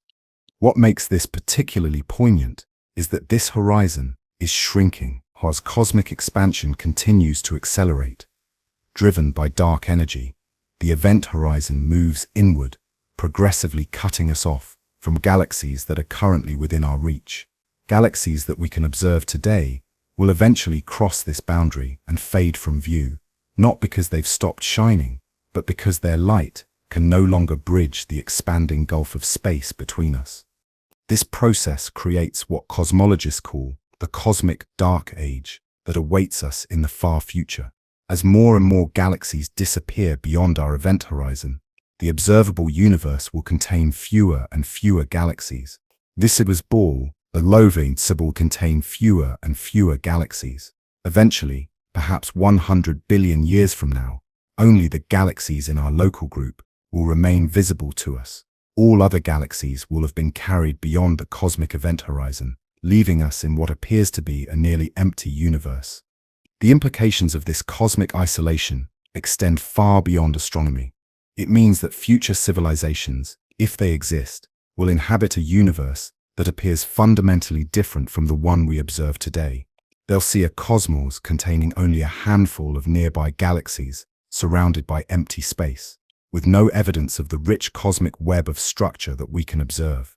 They'll have no way to deduce that the universe was once filled with billions of galaxies, no way to discover the cosmic microwave background that tells us about the Big Bang, and no way to measure the expansion of the universe that drives their cosmic isolation. In effect, the expanding event horizon is erasing the universe's history. The evidence of cosmic evolution, the signatures of the Big Bang, and the record of how structure formed in the early universe are all being carried beyond the reach of future observers. We're living during a brief window in cosmic history when the universe is old enough to have developed the tools and intelligence necessary to study its own origins, but young enough that the evidence of those origins hasn't yet been erased by cosmic expansion. This creates what some cosmologists call the cosmic information paradox.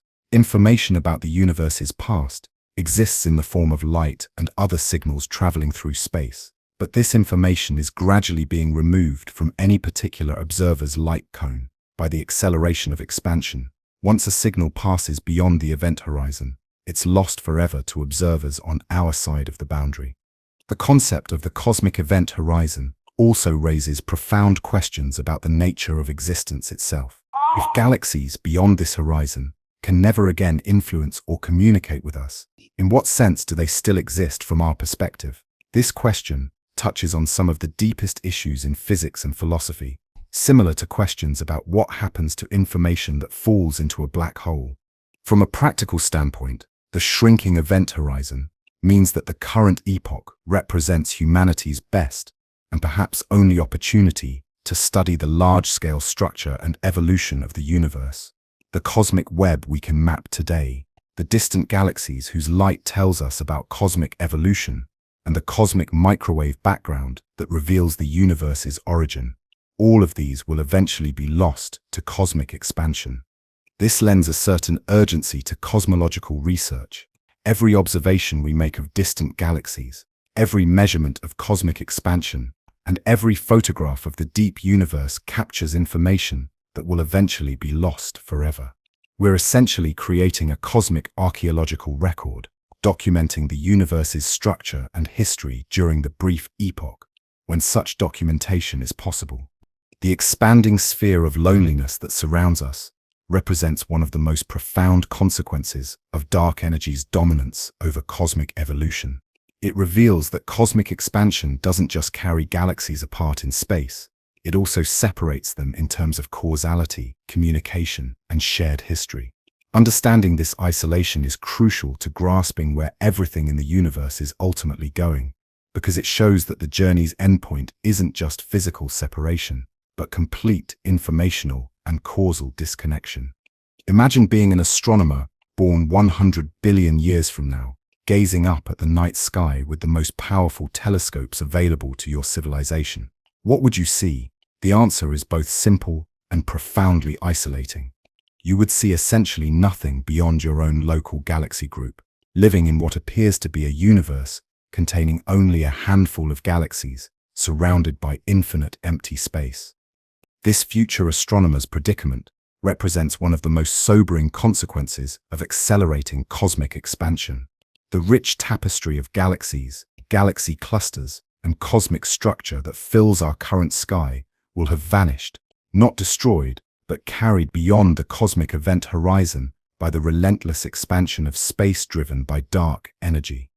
The transformation will be gradual, but inexorable. Over the next 10-20 billion years, the most distant galaxies we can currently observe will be the first to disappear. Their light, already stretched to infrared wavelengths by billions of years of cosmic expansion, will be redshifted beyond the reach of any conceivable detector. One by one, these ancient beacons will fade from view as their light can no longer overcome the expansion of space between us and them. As billions of years pass, the cosmic horizon will continue to shrink inward. Galaxies that today seem relatively nearby, members of the Virgo cluster, other nearby galaxy groups, and eventually even distant members of our local supercluster, will cross the point of no return. Each disappearance will leave the observable universe a little bit emptier, a little bit more isolated. By 100 billion years from now, only the gravitationally bound members of our local group will remain visible. The merged remnant of the Milky Way and Andromeda galaxies, Milkomeda, perhaps Triangulum, if it survives the merger, and whatever dwarf galaxies remain bound to this system, everything else will have vanished beyond the cosmic event horizon. From the perspective of these future astronomers, the universe will appear static and unchanging.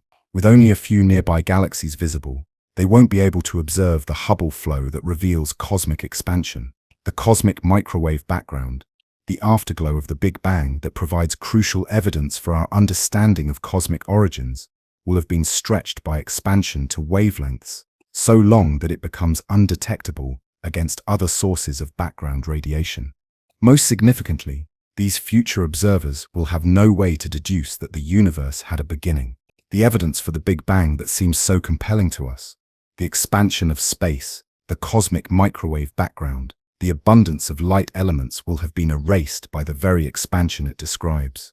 Future cosmologists will inhabit a universe that appears eternal and unchanging, with no observational evidence for cosmic evolution. This creates a profound irony in the history of cosmic knowledge. We live during perhaps the only epoch in cosmic history when intelligent observers can deduce the universe's origin and evolution through astronomical observation. Earlier in cosmic history, the universe was too young and chaotic for complex life to evolve and develop the tools necessary for cosmological research. Later in cosmic history, the evidence for cosmic evolution will have been carried beyond the observable horizon. The future astronomer's predicament illustrates something fundamental about the relationship between cosmic expansion and the accessibility of knowledge. The same process that created the conditions for complex structures like galaxies and eventually life to form is now erasing the evidence of how those structures came to be. The universe is effectively editing its own history, removing the observational clues that reveal its origins and evolution. Consider what theories these future astronomers might develop to explain their observations. Seeing only a small number of apparently static galaxies in an otherwise empty universe, they might conclude that galaxies are eternal, unchanging objects that have always existed in their current configuration. They might develop sophisticated theories about stellar evolution and galactic dynamics, but they would have no reason to suspect that their small collection of galaxies was once part of a much larger, evolving cosmic structure. If these future astronomers are particularly creative, they might speculate about the possibility of other galaxies beyond their observable horizon, but such speculation would be purely theoretical. There would be no observational evidence to support or refute it. The idea of cosmic expansion, the Big Bang, and the rich cosmic web of structure that once filled the universe would be as foreign to them as the idea of parallel universes is to us. This scenario raises profound questions about the nature of scientific knowledge and its relationship to cosmic epochs. How much of what we consider well-established cosmological knowledge is dependent on living during this particular period in cosmic history, with scenarios and ticking that are mean during this particular period in cosmic history? How many other aspects of cosmic evolution might be hidden from us because we happen to exist at a time when the relevant evidence has already been lost to expansion? The empty sky that awaits future astronomers serves as a reminder of how privileged our current cosmic perspective is. We live during a brief window when the universe is old enough to have developed complex structure and intelligent life, but young enough that the evidence of its origins and evolution remains accessible to observation. This window is closing, and every generation of astronomers that follows us will have access to slightly less of the cosmic story than we do.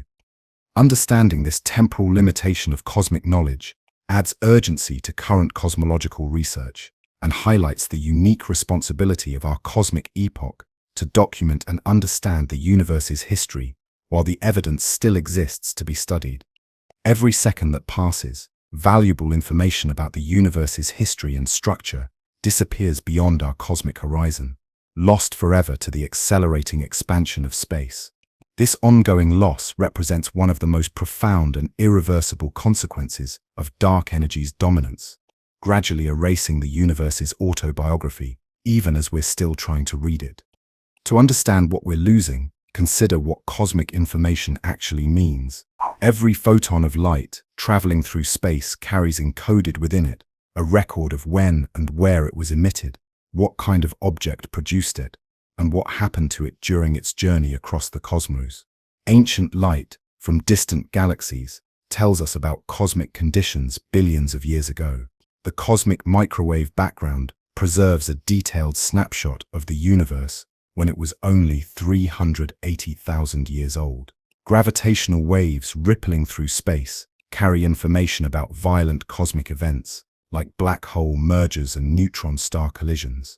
All of this information exists as signals propagating through space at the speed of light, but as cosmic expansion accelerates, there's a growing class of signals that will never reach us, information that is being carried away by expanding space faster than it can make progress in our direction.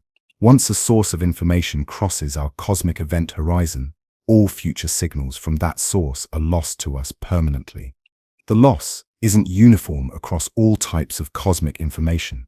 We're losing detailed information about distant regions of space first, while information about nearby cosmic structures remains accessible for much longer. But even nearby information has an expiration date. Light emitted today by galaxies at the edge of our local supercluster may be among the last signals we'll ever receive from those regions. Consider the cosmic microwave background, one of our most important sources of information about the early universe. This radiation has been traveling toward us for over 13 billion years, carrying detailed information about the temperature and density fluctuations that existed when the universe first became transparent to light. But cosmic expansion is gradually stretching these wavelengths, making the signal fainter and harder to detect. Eventually, the cosmic microwave background will be redshifted to wavelengths so long that it becomes indistinguishable from other sources of background radiation, effectively erasing this crucial record of cosmic origins. The information loss extends beyond just light.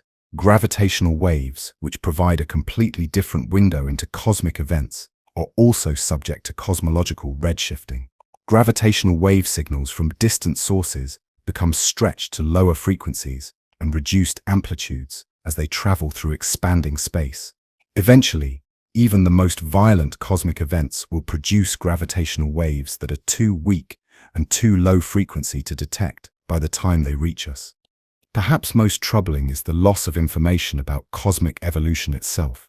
The Hubble flow, the systematic recession of distant galaxies that revealed cosmic expansion in the first place, depends on observing galaxies across a wide range of distances. As the most distant galaxies disappear beyond our horizon, we lose the ability to measure expansion across the largest scales.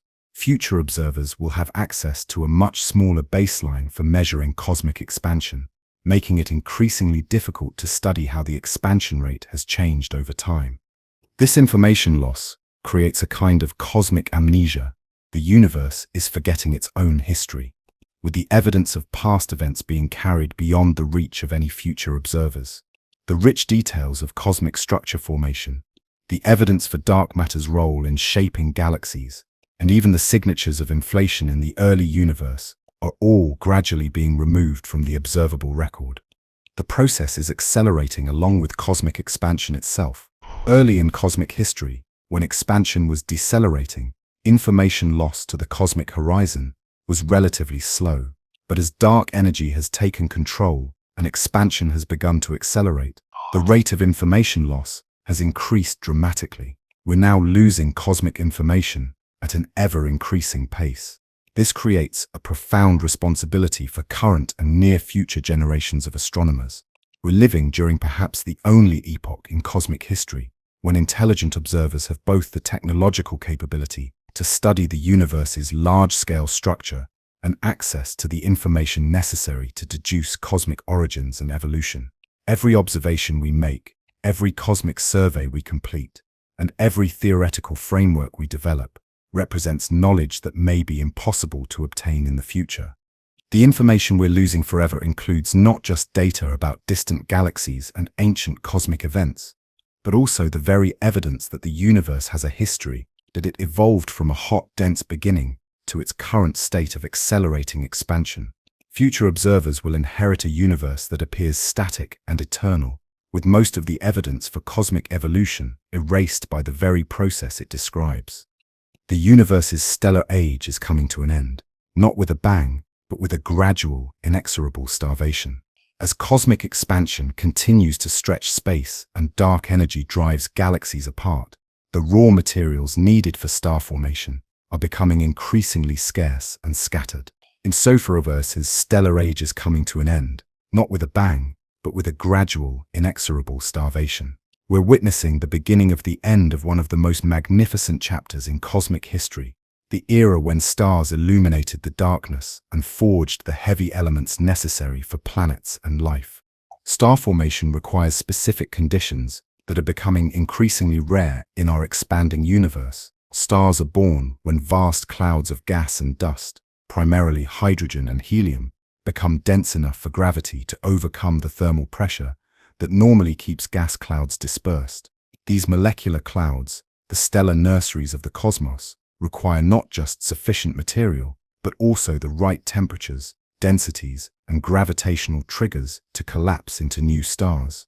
In the early universe, when matter was more densely packed and galaxies were actively forming and merging, star formation proceeded at a furious pace.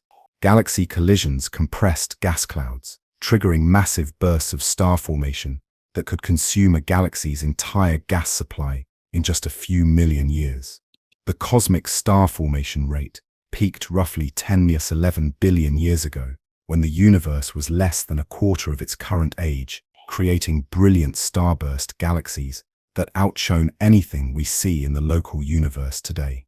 But as cosmic expansion continued and dark energy began to dominate, the conditions for vigorous star formation gradually deteriorated. Galaxy mergers became less frequent, as expansion carried potential merger partners beyond each other's gravitational reach. The cosmic gas supply, the hydrogen and helium that fuel star formation, became more diluted as it was spread across ever-increasing volumes of space. Today's star formation rate is less than 3% of its peak value, and it continues to decline. The Milky Way, once a prolific star-forming galaxy, now produces only about 1 or 2 new solar masses worth of stars per year, compared to perhaps 100 solar masses per year during its youth. Most of the galaxy's current star formation occurs in a few active regions like the Orion Nebula, while vast regions of space that were once stellar nurseries have become largely quiescent. The decline in star formation isn't just about running out of raw materials, it's also about the changing character of the galaxies themselves. The most massive, short-lived stars that formed during the universe's youth lived fast and died young, exploding as supernovae and enriching their surroundings with heavy elements. But these same explosions also heated and dispersed the gas needed for future star formation, creating hot bubbles of tenuous plasma that are much more resistant to gravitational collapse.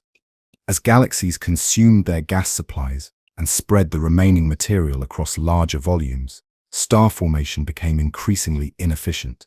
Modern galaxies are much better at retaining their gas in hot, diffuse halos, rather than concentrating it into dense molecular clouds, where new stars can form. This represents a fundamental shift in galactic ecology, from active, star-forming systems to increasingly passive, evolved systems living off their existing stellar populations. The types of stars being formed today also reflect this cosmic evolution. Early in cosmic history, when gas was abundant and metal poor, massive stars dominated stellar populations. These giants burned bright and hot, living only a few million years before exploding and enriching their surroundings with heavy elements. Today's star formation is dominated by much smaller, longer-lived stars that will burn for billions or even trillions of years. This shift toward low-mass star formation represents the universe's increasing efficiency at stretching its remaining stellar fuel. While massive stars convert hydrogen to heavier elements quickly and spectacularly, low-mass stars like red dwarfs burn their fuel so slowly and completely that they can sustain nuclear fusion for timescales longer than the current age of the universe. In effect, the cosmos is transitioning from a period of wasteful, spectacular star formation to an era of conservation and maximum efficiency. The end of vigorous star formation has profound implications for cosmic evolution. Stars are the universe's primary factories for producing heavy elements, the carbon, oxygen, silicon, and iron that make rocky planets and biological molecules possible. As star formation declines, so does the production of these crucial elements. The universe is approaching a point where it will have to survive on the chemical inventory already produced, with little opportunity to create significant amounts of new heavy elements. Perhaps more significantly, the decline in star formation marks the beginning of the universe's transition from a bright, actively evolving system to a gradually dimming, increasingly static one. Stars are the primary source of energy that drives galactic dynamics, planetary atmospheres, and potentially biological evolution. As fewer new stars form and existing stars gradually exhaust their fuel, the universe will become progressively darker and colder. The timeline for the complete end of star formation depends on how efficiently galaxies can gather and concentrate their remaining gas supplies. Current estimates suggest that significant star formation will continue for another 10-100 billion years, gradually tapering off as gas supplies become too diluted and too hot to collapse under gravity. After that, the universe will enter what cosmologists call the stelliferous era, a period dominated by the long, slow death of existing stars rather than the birth of new ones. This transition from stellar birth to stellar death represents one of the most fundamental phase changes in cosmic evolution, comparable to the earlier transition from the radiation-dominated era to the matter-dominated era. Understanding this transition is crucial to predicting where all matter in the universe is ultimately headed. As the universe's supply of star-forming gas becomes increasingly scarce and dispersed, the character of stellar populations is undergoing a fundamental transformation. The age of massive, brilliant stars that dominated the early cosmos is giving way to an era of small, dim, incredibly long-lived red dwarf stars that will define the universe's distant future for trillions of years to come. This shift represents more than just a change in stellar demographics. It's a complete reorganization of how the universe manages its energy resources. Massive stars, while spectacular, are incredibly wasteful with their nuclear fuel. A star with 20 times the mass of our Sun burns through its hydrogen supply in just a few million years, converting it to heavy elements in a furious blaze of nuclear fusion before exploding as a supernova. In contrast, a red dwarf star with just 10% of the Sun's mass will burn its hydrogen so slowly and efficiently that it can sustain nuclear fusion for over 1 trillion years. The mathematics of stellar evolution heavily favor these low-mass stars in the universe's future. While massive stars follow a predictable life cycle, main sequence, red giant phase, and explosive death, red dwarfs are so small that they never become hot enough in their cores to trigger the helium fusion that leads to stellar gigantism. Instead, they slowly and steadily burn hydrogen in their cores while convectively mixing their entire contents, ensuring that every atom of hydrogen fuel can eventually participate in nuclear fusion. This complete fuel consumption makes red dwarfs extraordinarily efficient. While our Sun will exhaust the hydrogen in its core in about 5 billion years and then spend another few billion years burning hydrogen in a shell around an inert helium core, a red dwarf will continue steady hydrogen fusion in its core for timescales that dwarf the current age of the universe. Scales that dwarf the current age of the universe. Some of the smallest red dwarfs could theoretically sustain nuclear fusion for 10 trillion years, nearly 1,000 times longer than the universe has currently existed. The transition to red dwarf dominance is already well underway. These small stars make up roughly 75% of all stars currently in the Milky Way, and they constitute an even higher percentage of stars forming today. As gas becomes more dispersed and molecular clouds become less dense, the conditions increasingly favor the formation of small stars over massive ones. Future star formation will be almost exclusively low mass, creating stellar populations dominated by red dwarfs, brown dwarfs, and other low-mass objects. But the universe's transition to red dwarf dominance comes with trade-offs that will profoundly affect the potential for complexity in life. Red dwarfs produce much less energy per unit mass than larger stars, and they emit most of their energy as infrared radiation rather than visible light. A typical red dwarf produces only about 0.01% as much energy as our Sun, and its habitable zone, the region where liquid water can exist on planetary surfaces, lies very close to the star, typically within a few million miles. This proximity creates challenging conditions for any planets that might orbit in the habitable zones of red dwarfs. Such planets would likely become tidally locked, with one hemisphere permanently facing the star and the other in eternal darkness. The star-facing side would experience constant noon, while the night side would be perpetually frozen.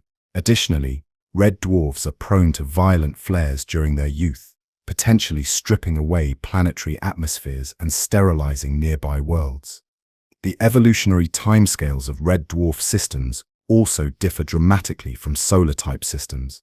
While our Sun has provided a relatively stable energy source for the 4.5 billion years it took complex life to evolve on Earth, red dwarfs spend their first billion years or more in a highly active flaring phase that would likely prevent the development of complex chemistry on nearby planets.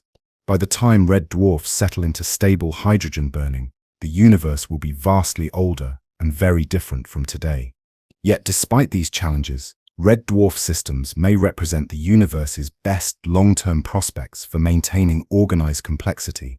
As the cosmos continues to expand and cool, and as larger stars exhaust their fuel and die, red dwarf systems will be among the few remaining sources of concentrated energy in an increasingly cold and empty universe.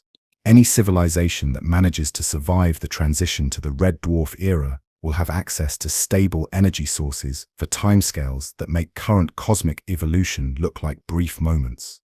The transition period itself will be marked by a dramatic dimming of the universe, as massive, luminous stars exhaust their fuel and explode or collapse, and as star formation declines, the total luminosity of galaxies will drop exponentially. Within 100 billion years, typical galaxies will be thousands of times dimmer than they are today, illuminated primarily by the feeble glow of red dwarf stars and the dying embers of white dwarf stars, the remnants of sun-like stars that exhausted their nuclear fuel. This dimming will be accompanied by a reddening of the cosmic light. While today's universe is illuminated by stars spanning the full spectrum from blue giants to red dwarfs, the future universe will be dominated by the deep red glow of small stars operating at surface temperatures of only 2,000–3,000 Kelvin. The brilliant blue and white light of massive stars will become increasingly rare and eventually disappear entirely as the last giants exhaust their fuel. The brown dwarf population, objects too small to sustain hydrogen fusion but larger than planets, will also play an increasingly important role in the future universe. While these failed stars don't produce energy through nuclear fusion, they can sustain themselves for trillions of years by slowly contracting and converting gravitational potential energy into heat. In the far future, brown dwarfs may be among the few remaining sources of warmth in a universe dominated by cold, dark space. Understanding this transition from giants to dwarfs is crucial for predicting the universe's energy budget in the far future. Red dwarfs will be the primary energy sources available to maintain organized complexity during the long stelliferous era that stretches ahead. Furious.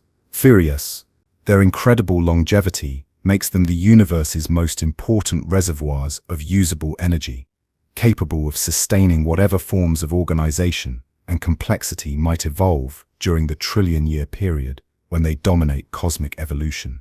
The age of stellar giants is ending, but the age of stellar dwarfs has billions of years left to run, providing a bridge between today's dynamic, energy-rich universe and the cold, empty cosmos that awaits in the far future. In the cosmic timeline stretching ahead, there will come an era when the universe's most significant inhabitants are not stars in the traditional sense, but rather the failed stars and orphaned worlds that represent the bottom of the stellar mass spectrum. Brown dwarfs, objects too small to sustain hydrogen fusion, and rogue planets ejected from their birth systems will inherit a universe gradually abandoned by true stars. Brown dwarfs occupy a unique position in cosmic evolution, with masses between roughly 13 and 80 times that of Jupiter. They're too small to ignite the nuclear fusion that powers true stars, yet too large to be considered planets. Instead, they exist in a twilight realm, slowly cooling over trillions of years, while generating modest amounts of heat through gravitational contraction and the occasional fusion of deuterium in their cores. What makes brown dwarfs particularly important for the universe's far future is their incredible longevity, combined with their ability to provide modest but sustained energy output. While they never achieve the brilliant nuclear burning of true stars, brown dwarfs can remain warm for timescales that dwarf stellar lifetimes. A typical brown dwarf will continue to emit heat for 10⁻100 trillion years, gradually cooling from surface temperatures of several thousand Kelvin to eventually match the temperature of the cosmic microwave background. During their long cooling phase, brown dwarfs will be among the few remaining sources of heat in an increasingly cold universe. As red dwarf stars eventually exhaust their nuclear fuel and white dwarfs cool to invisibility, brown dwarfs will continue their slow gravitational contraction, maintaining surface temperatures that could potentially support complex chemistry and perhaps even primitive forms of life in their atmospheres. The population of brown dwarfs in the universe is likely much larger than previously recognized. Recent observations suggest that brown dwarfs may be as common as true stars in some regions of the galaxy, and they're particularly abundant in the low-mass tail of stellar formation. As star formation shifts increasingly towards smaller masses in the future, the ratio of brown dwarfs to true stars will likely increase, making them an increasingly dominant component of galactic mass. Accompanying the brown dwarfs in this future cosmic ecosystem will be countless rogue planets, worlds that either formed independently in space or were ejected from planetary systems during their early evolution. Computer simulations of planetary system formation suggest that for every planet that remains in a stable orbit around its parent star, another planet may be ejected into interstellar space during the chaotic early phases of system evolution. These wandering worlds, unbound from any star, will drift through space for trillions of years, slowly cooling as they radiate away their internal heat. Rocky planets will freeze solid within millions of years of ejection, but gas giant planets can maintain subsurface liquid oceans through radiogenic heating and tidal heating from large moons for billions or even trillions of years. Such worlds might represent some of the longest-lived habitable environments in the universe. The interaction between brown dwarfs and rogue planets creates interesting possibilities for the far future. Occasionally, a wandering planet might be captured by a brown dwarf, creating a system where the planet could be warmed by the brown dwarf's modest heat output. These temporary captures might provide brief windows of enhanced habitability in an otherwise cold and barren cosmos. Some brown dwarfs might also host their own planetary systems, formed from the same disk of material that created the brown dwarf itself. Such planets would experience extremely long-term stability, orbiting their slowly cooling host for trillions of years. While the energy available from a brown dwarf is modest compared to a true star, it might be sufficient to maintain liquid water and complex chemistry for timescales that vastly exceed the age of the universe. The atmospheres of brown dwarfs themselves represent another frontier for long-term complexity. These objects have complex atmospheric chemistry involving water vapor, methane, ammonia, and more exotic compounds that form clouds and weather systems. As brown dwarfs cool over time, their atmospheric chemistry evolves, potentially creating environments where organic molecules could form and persist for enormous periods. In this future age of brown dwarfs and wandering planets, the universe will be a much quieter, darker place than today, but it will not be devoid of interesting phenomena. Rare gravitational encounters between objects, occasional stellar flares from the youngest brown dwarfs, and the slow evolution of planetary atmospheres will provide the primary sources of change and complexity in a cosmos that has largely settled into its final configuration. Understanding this era is crucial because it represents the longest phase of cosmic evolution, a period lasting perhaps 100 trillion years, during which brown dwarfs and rogue planets will be the primary repositories of organization and energy in an otherwise empty universe. There exists a fundamental law of physics, so inexorable and universal that it governs not just the operation of steam engines and refrigerators, but the ultimate fate of the entire cosmos. The second law of thermodynamics states that entropy, a measure of disorder and energy dispersal, always increases in isolated systems. Applied to the universe as a whole, this law paints a picture of cosmic evolution that is both mathematically elegant and profoundly sobering. Everything is gradually running down toward a state of maximum entropy and minimum usable energy. To understand entropy's role in cosmic evolution, imagine the universe as a vast collection of energy sources and sinks, all gradually equalizing in temperature and energy distribution. Hot objects cool down, cold objects warm up, and concentrated energy spreads out until everything reaches the same temperature and no useful work can be extracted from the system. This is the essence of heat death, not a sudden catastrophic end, but a gradual slide toward thermodynamic equilibrium where all interesting processes cease. The concept of cosmic entropy increase was first applied to the universe by German physicist Rudolf Clausius in the 19th century, leading to his famous statement that the entropy of the universe tends toward a maximum. But it wasn't until the 20th century that astronomers began to understand the specific mechanisms by which cosmic entropy increases and what this means for the ultimate fate of all organized structures. Stars are perhaps the most obvious examples of entropy-increasing processes in the universe. Every second, our sun converts millions of tons of highly organized hydrogen nuclei into slightly less organized helium nuclei, releasing energy that eventually radiates away into the cold vacuum of space. This process is irreversible. Once hydrogen has been fused into heavier elements, it cannot spontaneously return to its original state. The nuclear fuel that powers stars represents a finite resource that, once consumed, cannot be replenished through any known physical process. On cosmic scales, the expansion of the universe itself is a massive entropy-increasing process.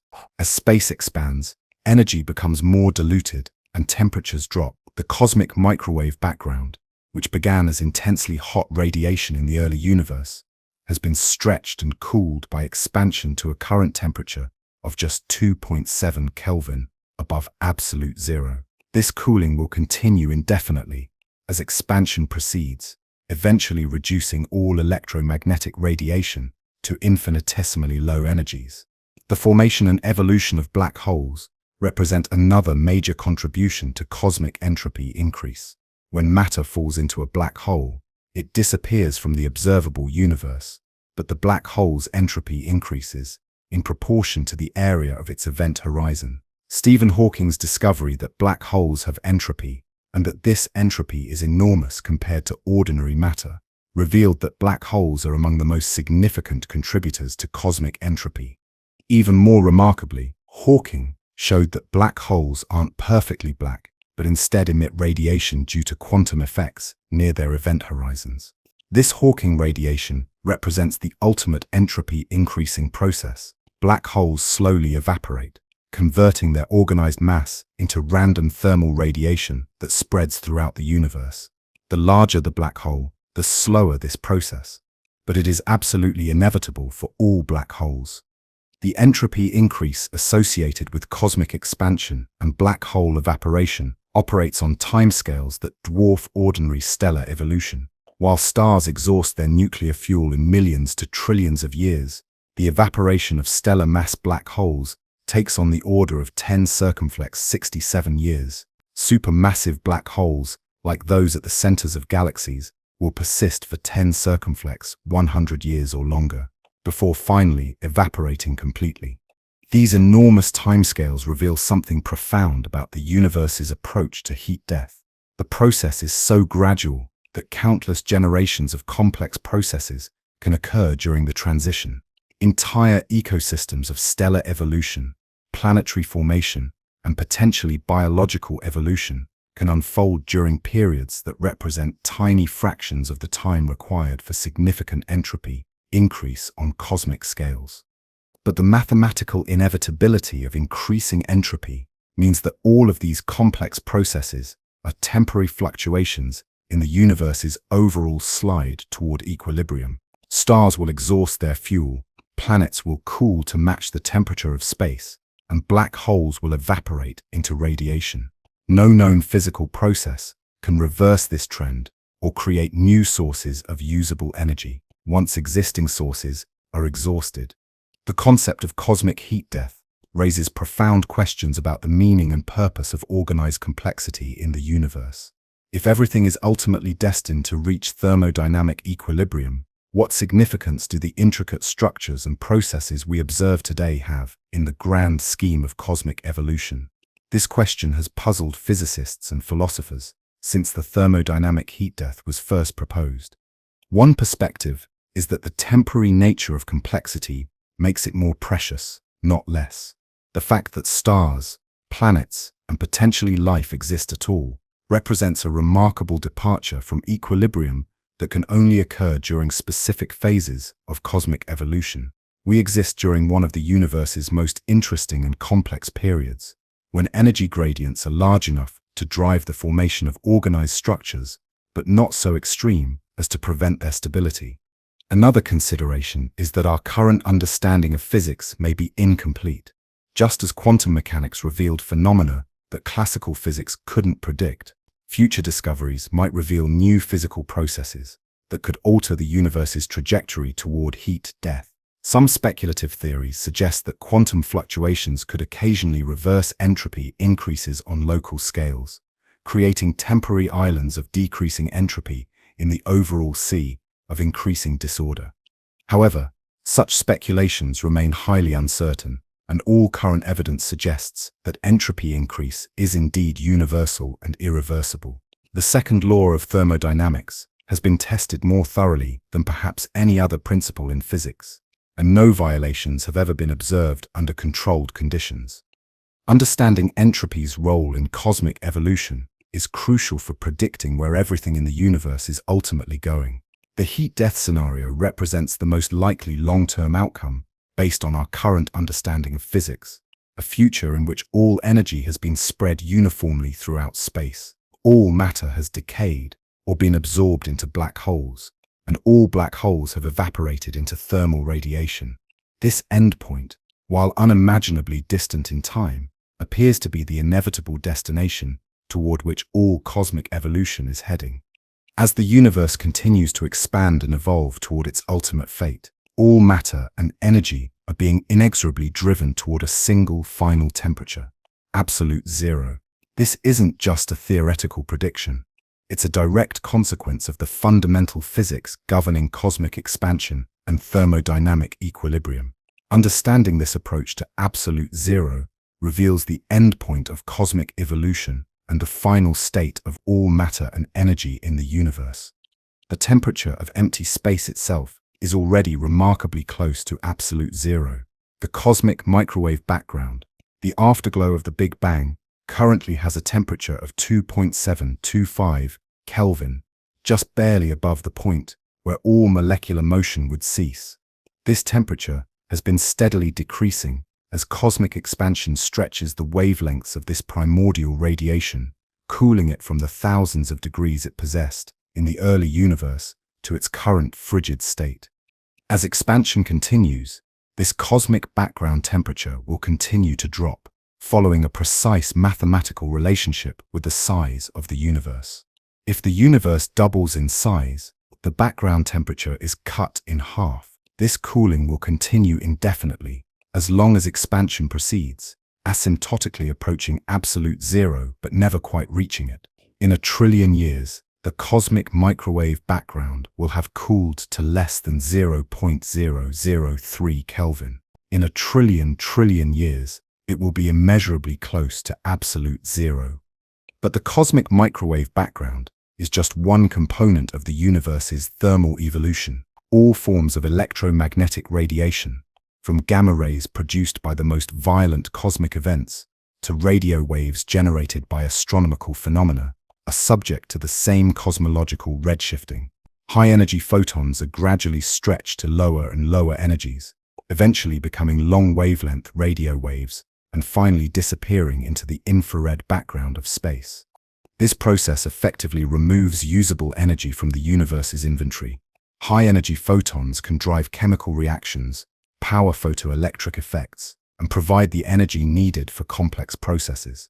But as these photons are redshifted to longer and longer wavelengths, they become increasingly useless for driving organized activity. Eventually, all electromagnetic radiation will be shifted to such low energies that it becomes indistinguishable from thermal noise.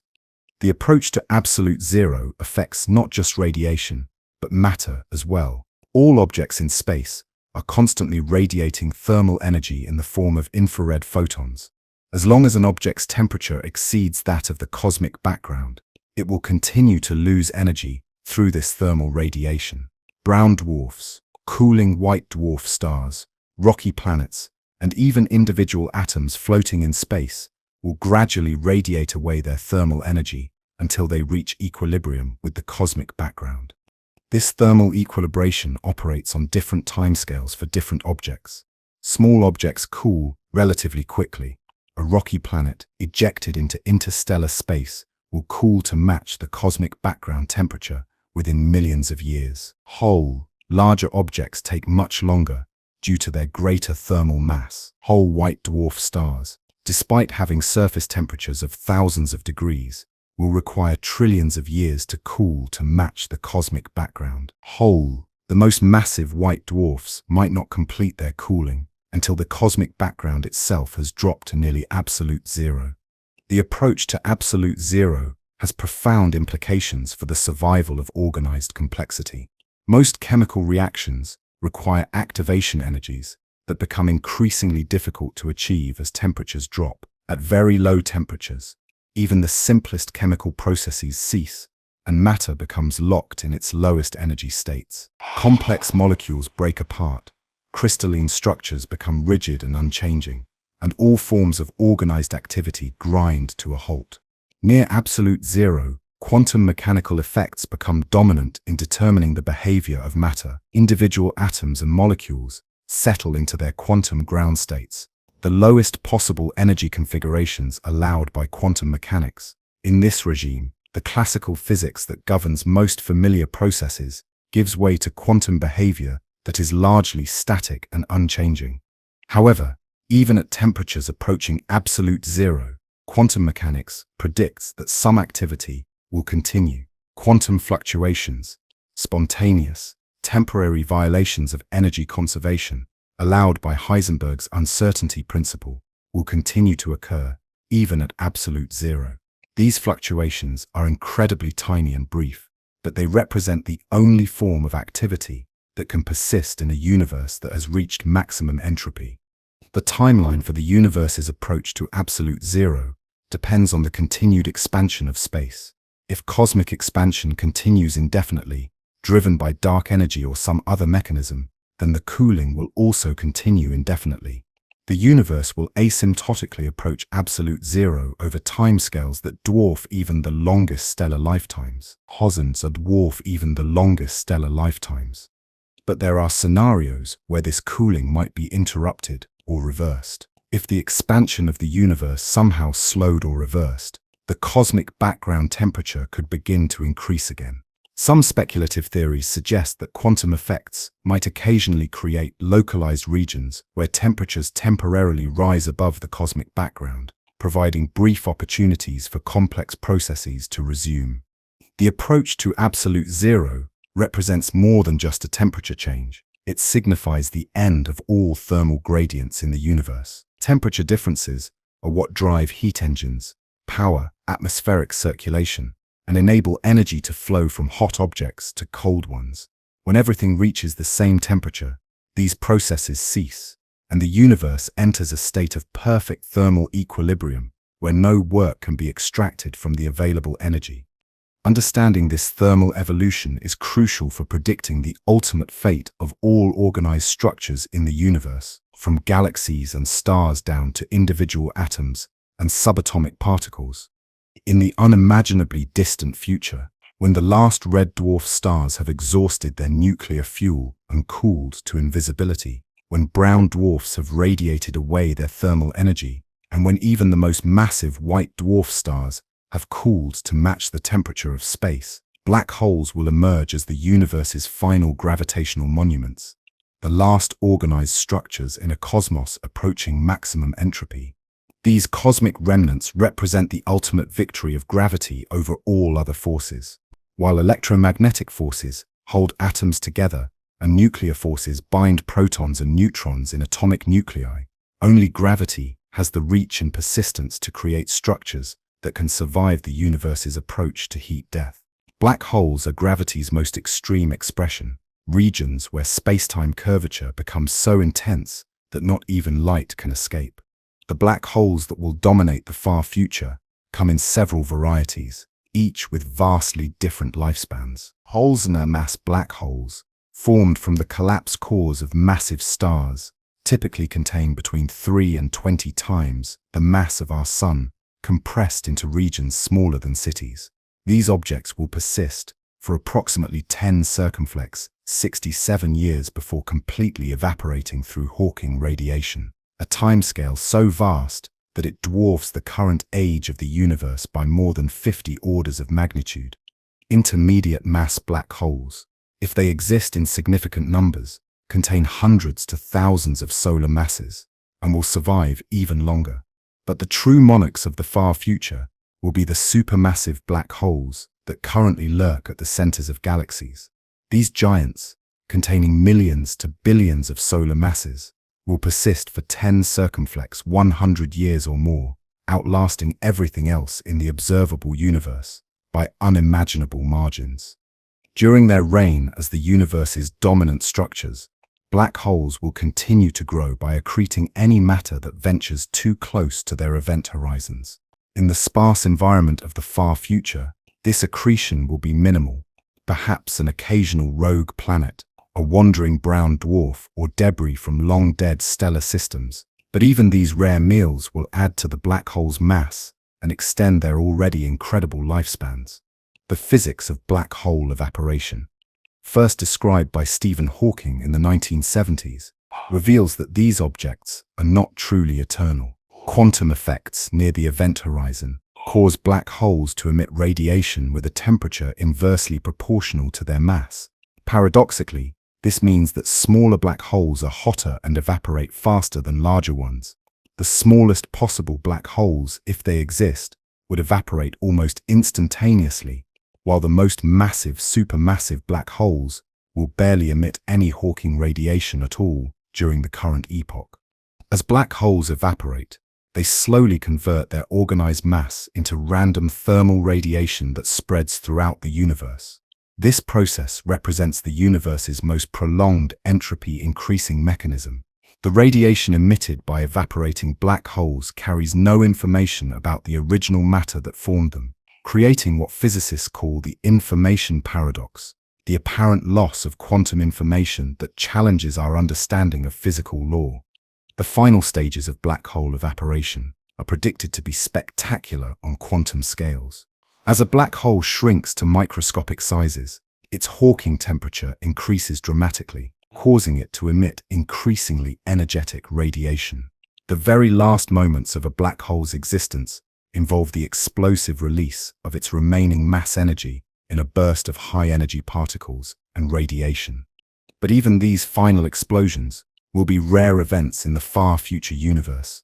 The evaporation process is so slow that black holes formed today will outlast the proton decay process. If it occurs, the cooling of all normal matter to absolute zero, and the expansion of the universe to sizes that make today's cosmos seem microscopic by comparison. During the long black hole era, these objects will be essentially the only sources of energy in the universe. The feeble Hawking radiation they emit will represent the last trickle of usable energy available to drive any form of organized process.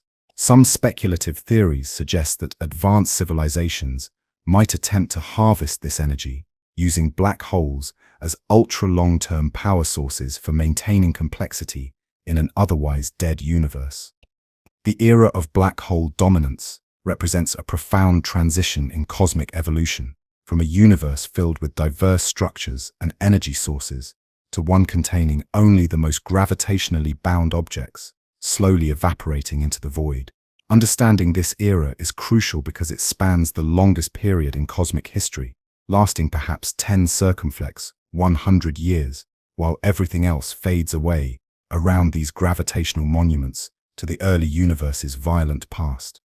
In 1974, a young theoretical physicist named Stephen Hawking made a discovery that would fundamentally change our understanding of black holes and reveal the ultimate fate of the universe's most enduring structures. By applying quantum field theory to the curved space-time around black holes, Hawking showed that these seemingly eternal objects actually emit radiation and slowly evaporate, a process so gradual that it makes stellar evolution look like lightning by comparison. The physics behind Hawking radiation emerges from one of the most counterintuitive aspects of quantum mechanics, the uncertainty principle applied to energy and time. Even in perfectly empty space, quantum fluctuations constantly create pairs of virtual particles that briefly exist before annihilating each other. These fluctuations are normally unobservable, because the particle pairs destroy each other almost immediately, returning the borrowed energy to the quantum vacuum. But near a black hole's event horizon, something remarkable happens to these quantum fluctuations. The intense gravitational field can separate virtual particle pairs before they annihilate, with one particle falling into the black hole while the other escapes to infinity. The escaping particle becomes real radiation, while the particle that falls in carries negative energy into the black hole, slightly reducing its mass.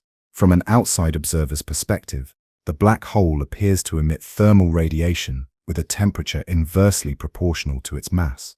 This inverse relationship between mass and temperature creates a fascinating paradox in black hole evolution. Smaller black holes are hotter and evaporate faster, while larger black holes are cooler and evaporate more slowly. A black hole with the mass of our Sun would have a Hawking temperature of about 60 billionths of a Kelvin, far colder than the current cosmic microwave background. Such a black hole would actually absorb more energy from the cosmic background than it emits through Hawking radiation, causing it to grow rather than shrink. Only when the cosmic background temperature drops below a black hole's Hawking temperature will the object begin to lose mass through evaporation. For solar mass black holes, this crossover point won't occur until the universe has expanded enough to cool the cosmic microwave background to less than 60 billionths of a Kelvin, a process that will take approximately 10 circumflex 67 years. The timescales involved in black hole evaporation are almost incomprehensibly vast. A black hole with the mass of our Sun will take approximately 10 circumflex 67 years to evaporate completely. To put this in perspective, this is longer than the current age of the universe by a factor of 10 circumflex 57. If the entire current age of the universe were compressed into a single second, the evaporation of a solar mass black hole would still take 10 circumflex 49 years. Supermassive black holes take even longer to evaporate.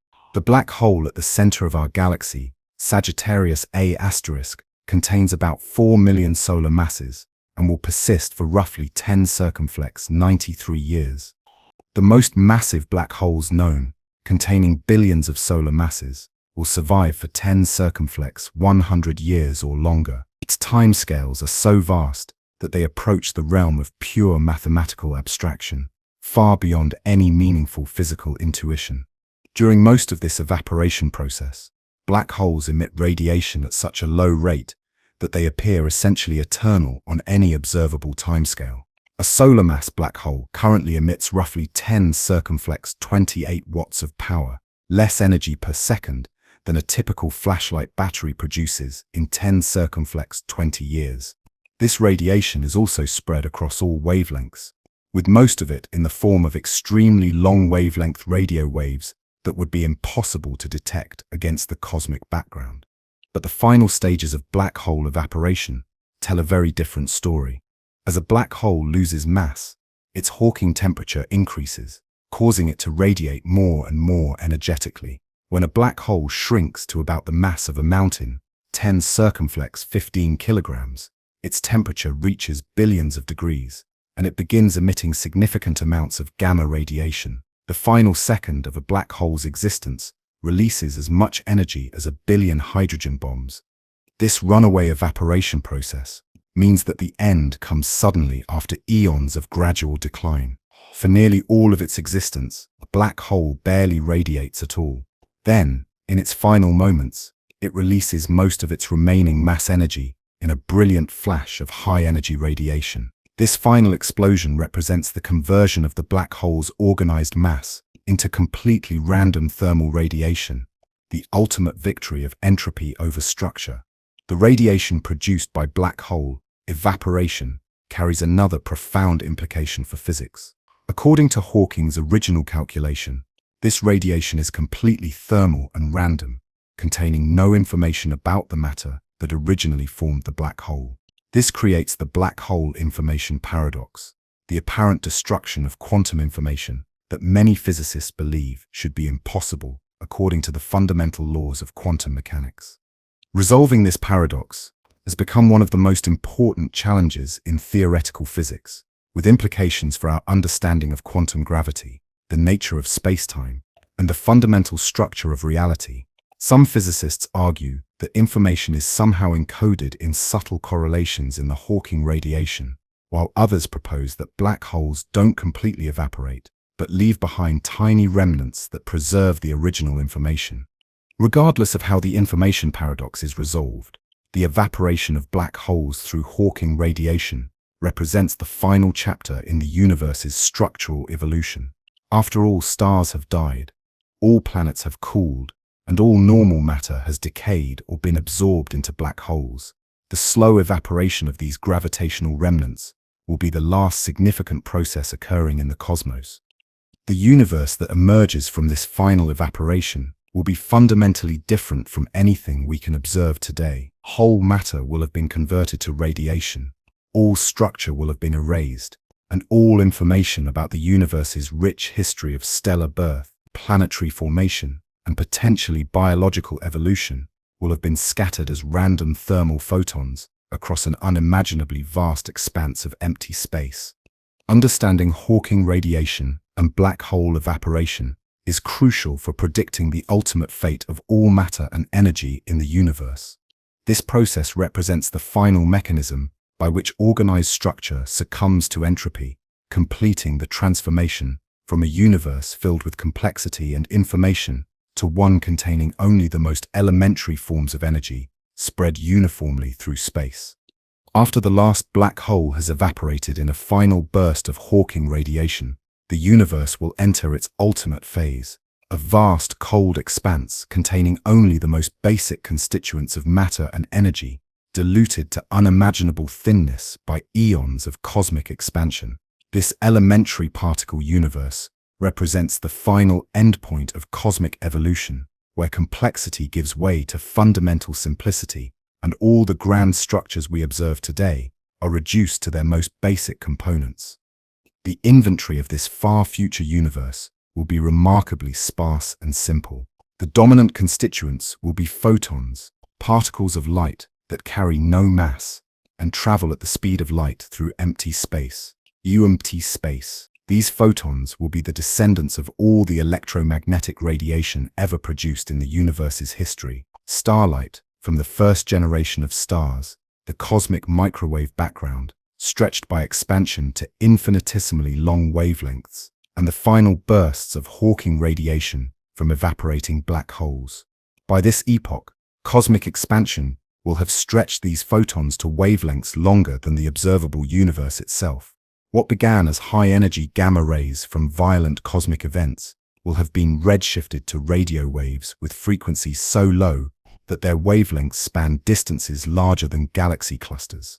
These ultra-long wavelength photons will carry virtually no energy and will be indistinguishable from the quantum fluctuations of empty space. Alongside the photons will be other stable elementary particles, though in much smaller numbers. Electrons and positrons, if they haven't all annihilated with each other, will drift through space as isolated particles, their electric charges maintained, but their ability to participate in atomic structures long since eliminated by the vast distances separating them. Neutrinos, those ghostly particles that barely interact with matter, will continue their nearly straight-line journeys through space, carrying tiny amounts of energy from the universe's distant past. The particle density in this future universe will be incomprehensibly low. Today, space contains on average about 1 hydrogen atom per cubic meter. In the elementary particle universe, the density will be so low that individual particles might be separated by distances equivalent to the current size of the observable universe. To Leuven, you say, the chances of any two particles ever encountering each other will be effectively zero, making all forms of interaction and organization impossible. This sparse distribution reflects the fundamental victory of cosmic expansion over all forms of attractive force. While gravity once gathered matter into stars and galaxies, and electromagnetic forces once bound electrons to nuclei to form atoms, the expansion of space has now overcome all these interactions. Particles exist in perfect isolation, unable to influence each other across the vast gulfs of empty space that separate them. The temperature of this elementary particle universe will be essentially absolute zero. with the cosmic microwave background having been stretched to wavelengths so long that it carries no measurable energy. Individual particles will have long since radiated away any thermal energy they once possessed, settling into their quantum ground states, the lowest possible energy configurations allowed by the laws of physics. In this frozen dilute state, time itself takes on a different character, with no complex structures to evolve, no energy gradients to drive change, and no interactions between particles. The universe enters a state where nothing meaningful happens. Particles drift through space, following perfectly straight trajectories, separated by distances so vast that they might as well exist in completely independent universes. Yet even in this seemingly static state, the universe retains some vestiges of its dynamic past. The particles themselves carry information about their origins. An electron formed in the core of a long-dead star retains its charge, and quantum properties unchanged. The photons, despite their infinitesimal energies, still propagate through space at the speed of light, carrying the last whispers of information from the universe's active past. The concept of causality becomes almost meaningless in this elementary particle universe, with particles separated by distances that light would take longer than the age of the universe to cross, and with the expansion of space making even light-speed travel ineffective for bridging these gaps. No particle can influence any other. Each particle exists in its own isolated light cone, cut off from all external influence. This isolation raises profound questions about the nature of existence itself. In what sense do these particles exist, if they can never interact with anything else? The universe has become a collection of completely independent quantum systems, each evolving according to its own internal dynamics, with no possibility of external influence or observation. The elementary particle universe represents the ultimate expression of the second law of thermodynamics applied to cosmology. All available energy has been distributed as uniformly as possible. All organized structures have been torn apart by expansion, and all information has been diluted beyond recovery. The rich tapestry of cosmic evolution, from the Big Bang through star formation, planetary development, and potentially biological evolution, has been reduced to its most fundamental components, scattered across an unimaginably vast and empty space. This state appears to be truly eternal, with no energy gradients to drive change, and no mechanisms for particles to find each other across the expanded space. The elementary particle universe could persist forever, a monument to the universe's journey from initial simplicity through complexity and back to final simplicity. Understanding this endpoint is crucial for grasping the ultimate meaning of cosmic evolution and our place within the grand narrative of existence. Even in the apparent death of the elementary particle universe, quantum mechanics suggests that the story may not be entirely over. In the deepest possible vacuum, at temperatures approaching absolute zero, with particles separated by distances that dwarf galactic superclusters, the quantum nature of reality ensures that some form of activity, however minimal, will continue forever. Quantum mechanics tells us that perfect stillness is impossible. Heisenberg's uncertainty principle demands that energy and time cannot both be precisely defined, which means that even empty space must experience constant fluctuations in its energy content. These quantum fluctuations are not just theoretical curiosities, they're fundamental features of reality that have been measured in laboratory experiments and whose effects can be observed in phenomena like the Casimir force between closely spaced metal plates. In the elementary particle universe, these quantum fluctuations take on a new significance. With no other processes occurring, no complex structures evolving, and no macroscopic changes happening, quantum fluctuations become the only source of novelty in the cosmos. Virtual particle pairs will continue to spontaneously appear and disappear throughout space, borrowing energy from the quantum vacuum for brief moments before returning it. The scale and frequency of these fluctuations will be extraordinarily small. In the cold, expanded universe of the far future, most quantum fluctuations will involve the creation of virtual photons with wavelengths comparable to the size of the observable universe. These fluctuations will be so gentle and brief that they would be undetectable by any conceivable measurement device. yet they represent the only form of action occurring in an otherwise perfectly static cosmos. But quantum mechanics allows for more dramatic possibilities, however rare they might be. Statistical mechanics predicts that given infinite time, even incredibly improbable events will eventually occur. In the elementary particle universe, this means that occasionally, perhaps once every 10 circumflex, 50 years or longer, quantum fluctuations might create temporary concentrations of particles that briefly recapitulate some of the organizational complexity of the universe's past.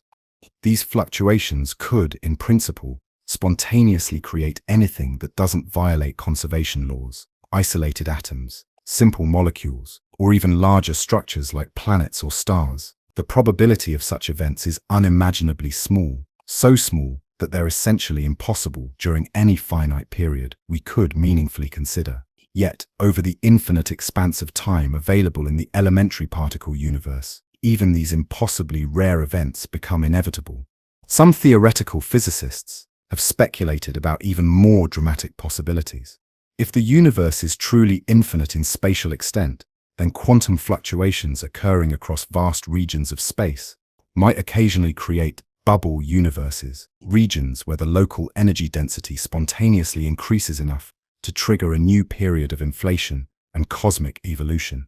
These bubbles would expand rapidly, creating new universes within the larger elementary particle cosmos. The mathematics of such processes push the boundaries of meaningful calculation. The timescales involved are so vast that they're expressed using exponential towers of exponents, numbers so large that they cannot be meaningfully compared to anything in our experience. A typical estimate for the spontaneous quantum creation of a single hydrogen atom might be 10 circumflex, 26 years, while more complex structures would require timescales that dwarf even these incomprehensible numbers. These quantum processes also raise fascinating questions about the nature of identity and continuity across cosmic time. If quantum fluctuations can occasionally recreate complex structures, they might theoretically recreate exact copies of things that existed in the universe's distant past, perhaps even copies of planets, civilizations, or individual conscious beings. These quantum resurrections would have no causal connection to their originals and would exist only briefly before dissolving back into the elementary particle background. The possibility of such quantum events provides a strange form of immortality to the information that once existed in our universe. While the organized structures that created and stored information have long since been destroyed, the quantum nature of reality ensures that this information might occasionally be recreated through purely random processes. Every book ever written, every thought ever thought, and every experience ever lived might theoretically reappear in some future quantum fluctuation. However, it's important to recognize that these quantum possibilities exist in a realm so removed from normal physical intuition that they're more philosophical than practical. The timescales involved are so vast that they're essentially infinite from any meaningful perspective, and the events themselves would be so brief and isolated that they couldn't maintain any continuity with the universe's past. Nevertheless, quantum fluctuations in the void represent the ultimate expression of possibility within physical law. The suggestion that even in the universe's final state, the fundamental creativity of quantum mechanics ensures that something, however minimal, will always be happening in the depths of space and time. As we contemplate the elementary particle universe, with its isolated particles drifting through vast empty space, punctuated only by the occasional quantum fluctuation, a profound question emerges. Is this truly the final chapter in cosmic evolution?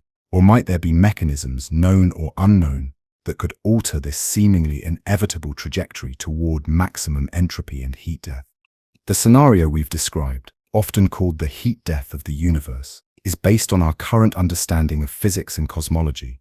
It assumes that dark energy continues to drive accelerating expansion indefinitely, that the standard model of particle physics is complete, and that no new physical phenomena emerge on the ultra-long timescales required for cosmic evolution to reach its apparent endpoint. But history teaches us to be humble about the completeness of our physical theories. Consider how many times revolutionary discoveries have overturned scientific orthodoxy. Newton's mechanics seemed complete until Einstein revealed its limitations with relativity. Classical thermodynamics appeared to describe all thermal phenomena until quantum mechanics revealed the statistical nature of entropy. Even today's standard model of particle physics, despite its remarkable success, is widely believed to be incomplete, lacking explanations for dark matter, dark energy, and the unification of gravity with quantum mechanics. One possibility that could alter the universe's fate is vacuum decay.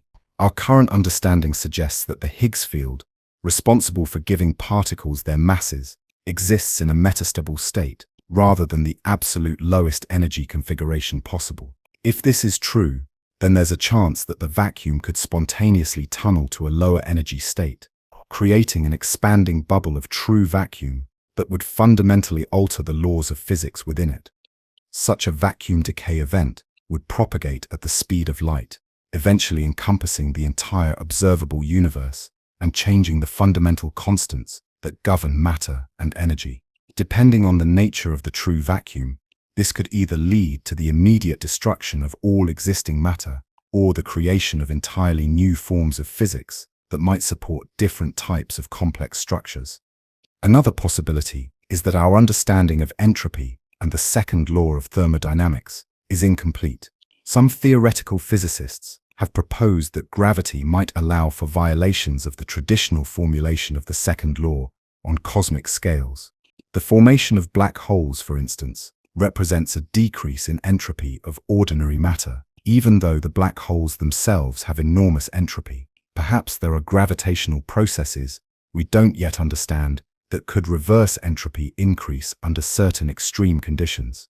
The phenomenon of cosmic inflation in the early universe provides another intriguing possibility. Inflation was driven by a scalar field that caused space to expand exponentially, creating our observable universe from a tiny quantum fluctuation. Some models suggest that inflation might be an eternal process, constantly creating new regions of space-time with different physical properties. If true, our universe's heat death might represent only a local minimum in an eternally creative multiverse.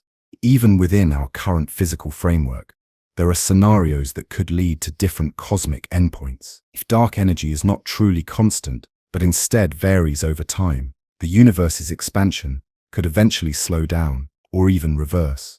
A weakening of dark energy might allow gravity to stage a comeback, enabling new structure formation even in the far future. Conversely, if dark energy grows stronger over time, it could lead to a big rip scenario where expansion accelerates so rapidly that it tears apart all bound structures, from galaxies down to atomic nuclei. The possibility of cyclic universes represents another escape from heat death. Some cosmological models propose that the universe undergoes endless cycles of expansion and contraction, with each big crunch followed by a new big bang that resets cosmic evolution. While current observations strongly favor continued expansion, our understanding of ultra-long-term cosmic dynamics remains uncertain. Quantum mechanics itself might provide mechanisms for escaping heat death.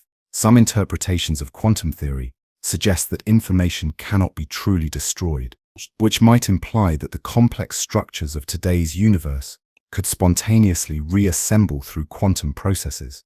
While the timescales for such events are unimaginably vast, they suggest that even the heat death scenario might not represent a permanent endpoint.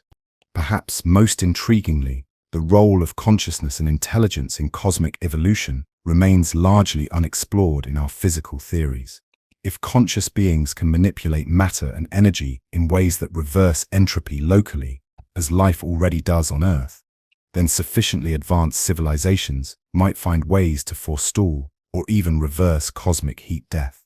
This possibility ventures into pure speculation, but it highlights how much we still don't know about the relationship between mind and matter. The question of whether heat death is truly the end also depends on what we mean by the end. Even in the elementary particle universe, quantum fluctuations ensure that some form of activity continues forever. The universe never becomes completely static. It simply enters a state where meaningful change occurs on timescales so vast that they transcend any practical definition of finite time. These considerations don't invalidate the heat death scenario, which remains the most likely outcome based on our current understanding of physics. But they remind us that cosmic evolution operates on timescales so vast that entirely new physical phenomena might emerge, fundamentally altering the universe's trajectory in ways we cannot currently predict or imagine. While our universe appears destined for heat, death, and maximum entropy, cutting-edge theories in cosmology suggest that this fate might represent only one story among an infinite collection of cosmic tales. The concept of the multiverse, the idea that our observable universe is just one of countless others, provides a radically different perspective on cosmic endings and the ultimate significance of our local cosmic evolution. Manapiers nitsas and theory of the anitanitan, the pre-ni-bit-ti. The multiverse concept emerges from several independent lines of theoretical physics research, each suggesting that the reality we observe might be embedded within a much larger and more complex structure. Eternal inflation theory, developed by physicists like Alan Guth and Andre Linde, proposes that the inflationary process that created our observable universe is not a one-time event, but an ongoing phenomenon occurring throughout a vast metaverse of space-time. In eternal inflation, quantum fluctuations in the inflaton field, the hypothetical field that drove cosmic inflation, occasionally cause inflation to end in localized regions, creating bubble universes like our own.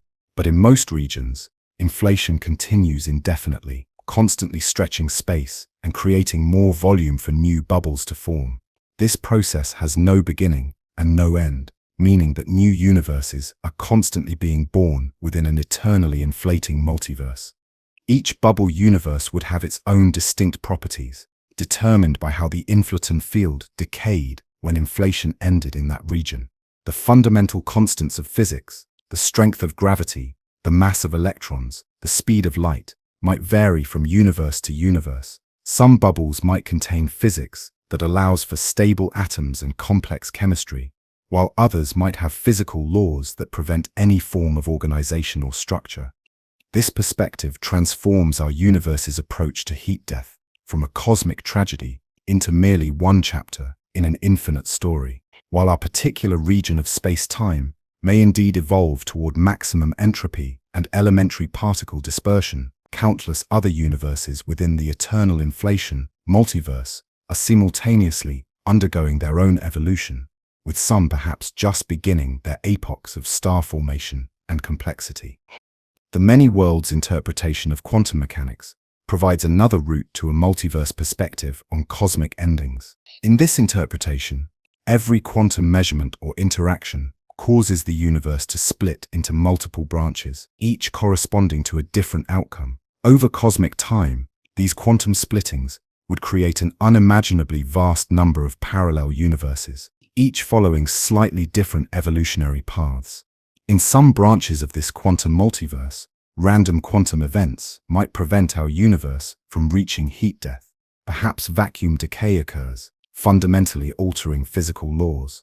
Perhaps quantum fluctuations create new sources of usable energy.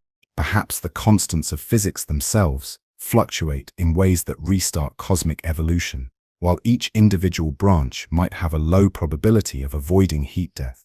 The infinite branching structure ensures that some versions of our universe escape this fate. String theory, our most ambitious attempt to unify quantum mechanics with gravity, also suggests multiverse scenarios. The theory requires extra spatial dimensions beyond the three we observe, and these dimensions might be compactified in countless different ways. Each way of compactifying the extra dimensions corresponds to a different effective low-energy physics, creating what physicists call the string theory landscape, a vast collection of possible universes with different physical properties. Some estimates suggest that the string theory landscape might contain 10 circumflex, 500 or more distinct vacuum states, each corresponding to a different possible universe. This number is so vast that it includes virtually every conceivable variation in physical laws and constants. In such a landscape, our universe's specific properties and evolutionary path would represent just one possibility among an unimaginably vast collection of alternatives. Horse. The anthropic principle takes on new meaning in multiverse contexts. Rather than asking why our universe has physical constants that allow for complexity and consciousness, we can understand these properties as selection effects. In a multiverse containing all possible physical laws, conscious observers would naturally find themselves in universes capable of supporting complexity and awareness, regardless of how rare such universes might be within the broader multiverse. This anthropic reasoning suggests that universes like ours, capable of supporting stars, planets, chemistry, and potentially life, might be extremely rare within the broader multiverse. But their rarity doesn't matter if the multiverse is infinite. Even if only one universe in 10 circumflex 100 supports complexity, an infinite multiverse would contain infinitely many such universes, ensuring that observers like us would inevitably exist to contemplate these questions. The multiverse perspective also raises profound questions about identity and continuity across cosmic evolution. If there are infinite versions of our universe in slightly different states, then in some sense every possible outcome of cosmic evolution is simultaneously occurring somewhere in the multiverse. Versions of our universe, where heat death is avoided, where new forms of physics emerge, or where quantum fluctuations restart cosmic evolution, all exist as real physical systems within the broader multiverse structure. Some physicists have even proposed that consciousness itself might play a role in navigating the multiverse.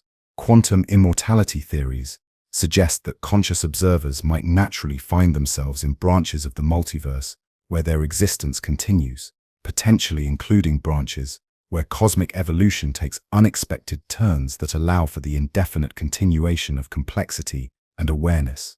However, it's important to recognize that multiverse theories remain highly speculative and largely untestable with current experimental techniques. While they emerge from well-established areas of theoretical physics, direct observational evidence for other universes remains elusive. The multiverse might represent a profound truth about the nature of reality, or it might be an elaborate theoretical construction with no correspondence to physical reality. Nevertheless, even the possibility of a multiverse fundamentally changes how we think about cosmic endings and ultimate meaning. If our universe's heat death represents just one story among infinite others, then the apparent finality of cosmic evolution becomes much less significant. The creativity and complexity that characterized our universe's active phase would be eternal aspects of the multiverse as a whole, constantly emerging in new regions and new forms. The multiverse escape hatch doesn't invalidate our universe's individual journey toward heat death, but it places that journey within a context so vast and rich that endings become beginnings, and apparent finality reveals itself as part of an infinitely creative and eternally unfolding reality. Understanding this broader context is crucial for grasping the ultimate significance of cosmic evolution and our place within the grandest possible story of existence. Standing at the end of our cosmic journey, having traced the path from expanding space through accelerating cosmic evolution to the heat death of all structure, we arrive at perhaps the most profound question of all. What does it mean that everything in the universe is destined for such an ending? How do we find significance in temporary complexity within a cosmos apparently destined for maximum entropy and eternal emptiness? The question of cosmic meaning has troubled philosophers and scientists since the implications of thermodynamics first suggested that the universe might have an ending. If all our achievements, all our love, all our scientific discoveries, and all our artistic creations are ultimately temporary fluctuations in a cosmos heading toward heat death, then what significance do they possess? Does the temporary nature of complexity render it meaningless, or does impermanence somehow make it more precious? One perspective is that meaning doesn't require permanence. The beauty of a sunset isn't diminished by the knowledge that night will follow, nor is a piece of music less moving because it ends. Perhaps the same principle applies to cosmic evolution, the magnificent complexity that has emerged during the universe's active phase, stars forging heavy elements, planets providing stages for chemical evolution, and potentially consciousness arising to contemplate existence itself, represents something genuinely remarkable, regardless of its ultimate fate. So says, consider the perspective from information theory. The universe began in a state of relatively low entropy and high information content, with all matter and energy concentrated in an extremely organized initial condition. The subsequent expansion and evolution of cosmic structure has been a process of exploring the space of possible configurations, creating new forms of organization and complexity that never existed before. In this view, cosmic evolution represents a vast computation, working through the possible ways that matter and energy can organize themselves under the laws of physics. From this computational perspective, heat death represents not the meaningless end of a pointless process, but the completion of the universe's exploration of organizational possibilities. Every star that has shone, every planet that has formed, and every complex molecule that has been created represents the universe discovering new forms of structure and information processing. Consciousness itself might be the universe's way of becoming aware of its own computational process. One of the tell so of be the universe's way of becoming aware of its own computational process. One of the tell so of be the universe's way of duration of organization. The temporal dimension of meaning also deserves consideration. While heat death appears inevitable on cosmic timescales, the universe will spend the vast majority of its existence in complex, organized states. The stelliferous era, the time when stars shine and complex structures exist, will last for trillions of years, far longer than the universe has currently existed. The brief period we're living through now, when consciousness has emerged to study cosmic evolution, might represent one of the universe's most meaningful phases. There's also the possibility that consciousness and intelligence play a more active role in cosmic evolution than our current physics suggests. Life already represents a remarkable example of complex systems that temporarily reverse entropy increases, creating order from disorder through the application of energy and information. Perhaps sufficiently advanced forms of consciousness could find ways to extend this principle to cosmic scales, potentially altering the universe's trajectory toward heat death. The multiverse perspective adds another layer to questions of cosmic meaning. If our universe represents just one realization among infinite possibilities, then the exploration of organizational complexity becomes an eternal feature of reality, rather than a temporary aberration. The creativity and self-organization that we observe might be fundamental aspects of existence that transcend any particular cosmic epoch or universal ending. The existential implications of cosmic evolution also suggest that meaning might be something we create rather than discover. The universe provides the stage and the materials for complexity, but conscious beings like ourselves might be responsible for imbuing that complexity with significance. Our scientific understanding, our artistic expressions, and our emotional responses to cosmic beauty represent forms of meaning that emerge from the universe's evolution, but transcend the purely physical processes that created them. Perhaps most importantly, understanding cosmic evolution provides a profound context for appreciating our current situation. We exist during a remarkable cosmic epoch, when the universe is old enough to have developed complex chemistry and potentially consciousness, but young enough that the evidence of its origins and evolution remains accessible to observation. We're living during one of the universe's most interesting and informative periods, when energy gradients are large enough to support complexity, but stable enough to allow for the development of scientific understanding. This temporal privilege comes with responsibility. You may be among the only conscious observers in cosmic history with the opportunity to understand the universe's origins, evolution, and ultimate fate. Our scientific discoveries, our philosophical reflections, and our artistic responses to cosmic beauty might represent some of the most meaningful activities possible within the context of cosmic evolution. The universe's journey toward heat death doesn't diminish the significance of complexity and consciousness. It makes them more remarkable for having emerged at all within the brief window when such emergence is possible. In the vast narrative of cosmic evolution, stretching from the Big Bang to heat death, encompassing timescales that dwarf human comprehension. We find ourselves living during an extraordinarily special and brief period, a cosmic moment when the universe reveals its secrets most clearly and when complexity reaches its peak expression. This realization transforms our understanding of humanity's place in the cosmos, from cosmic insignificance to cosmic privilege. To grasp just how remarkable our current epoch is, consider the full timeline of cosmic evolution. The universe began roughly 13.8 billion years ago, but the period when galaxies are bright and easily observable, when the cosmic microwave background provides clear evidence of cosmic origins, and when space expansion is measurable but not yet dominant, will last only a few 100 billion years.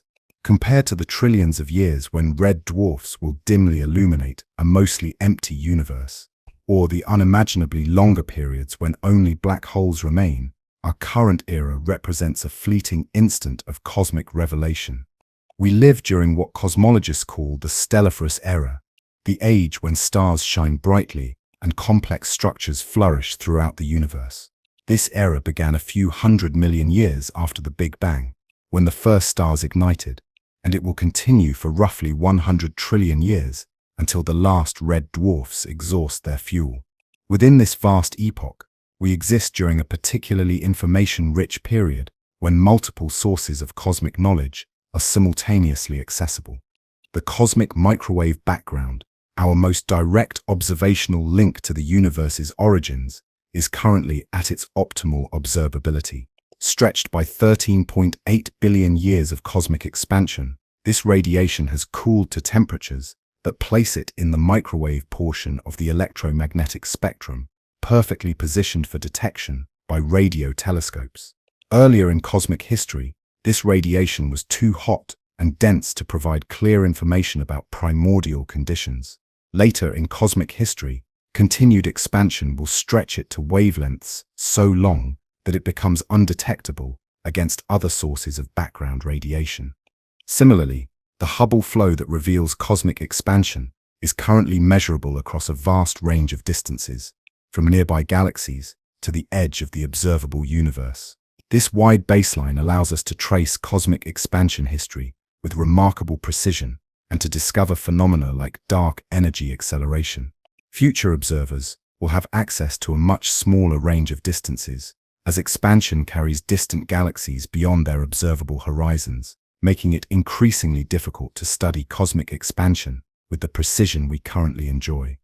The abundance and diversity of galaxies visible in today's universe represents another aspect of our privileged perspective. We can observe galaxies in all stages of evolution, from pristine early systems that formed when the universe was young to mature, elliptical galaxies that have completed their evolution. We can study active galactic nuclei powered by supermassive black holes, trace the cosmic web of dark matter through gravitational lensing, and map the large-scale structure that reveals how matter has organized itself under gravity's influence. Future observers will inherit a much more limited and homogeneous universe. As galaxy mergers become complete within bound groups, as star formation ceases, and as distant structures disappear beyond the cosmic horizon, the diversity and richness of observable phenomena will steadily decline. The cosmic web that appears so clearly in today's galaxy surveys will fade from view, leaving future astronomers with only the closest, most evolved systems to study. Our epoch is also distinguished by the optimal balance between cosmic organization and cosmic accessibility. The universe is old enough that gravity has had time to organize matter into complex hierarchical structures, stars, planetary systems, galaxies, and galaxy clusters. Yet young enough that these structures remain easily observable and haven't been destroyed by expansion or evolved beyond recognition. We exist during the sweet spot when cosmic architecture is both mature and accessible. The chemical evolution of the universe has also reached a remarkable state during our era. Several generations of stars have lived and died, enriching space with the heavy elements necessary for rocky planets and complex chemistry. The metallicity of the universe, the abundance of elements heavier than hydrogen and helium, is currently high enough to support the formation of terrestrial planets and complex molecules.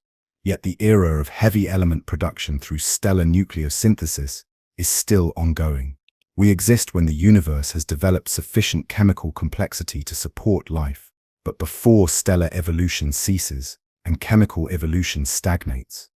Perhaps most remarkably, we exist during the only period in cosmic history when intelligent observers can deduce the universe's origins, evolution, and fate through astronomical observation. Earlier in cosmic history, the universe was too young and chaotic for complex life to evolve and develop the sophisticated tools necessary for cosmological research. Later in cosmic history, the observational evidence for cosmic evolution will have been stretched beyond detectability by cosmic expansion. This temporal privilege extends to our understanding of fundamental physics. The current epoch provides access to extreme physical conditions, from the intense gravitational fields around black holes to the high-energy processes in stellar cores, that allow us to test our theories of general relativity, quantum mechanics, and nuclear physics. The universe currently serves as a natural laboratory for studying physics under conditions that can never be replicated on Earth. The emergence of consciousness itself during this epoch may not be coincidental. The complexity that makes intelligent life possible requires specific conditions. A universe old enough for heavy elements to be abundant, young enough for stars to provide stable energy sources, and organized enough for planets to form in stable environments. These conditions are optimally met during our current cosmic era. This privileged status comes with both opportunity and responsibility. We have access to information about cosmic origins and evolution that may never again be available to conscious observers. Every astronomical observation we make, every cosmological theory we develop, and every discovery we record represents knowledge that might be impossible to obtain in the future. We are potentially the only witnesses to the universe's most revealing epoch. The recognition of our privileged cosmic moment transforms questions about humanity's significance in the universe. Rather than being insignificant specks in a vast and indifferent cosmos, we may be among the universe's primary opportunities for self-understanding.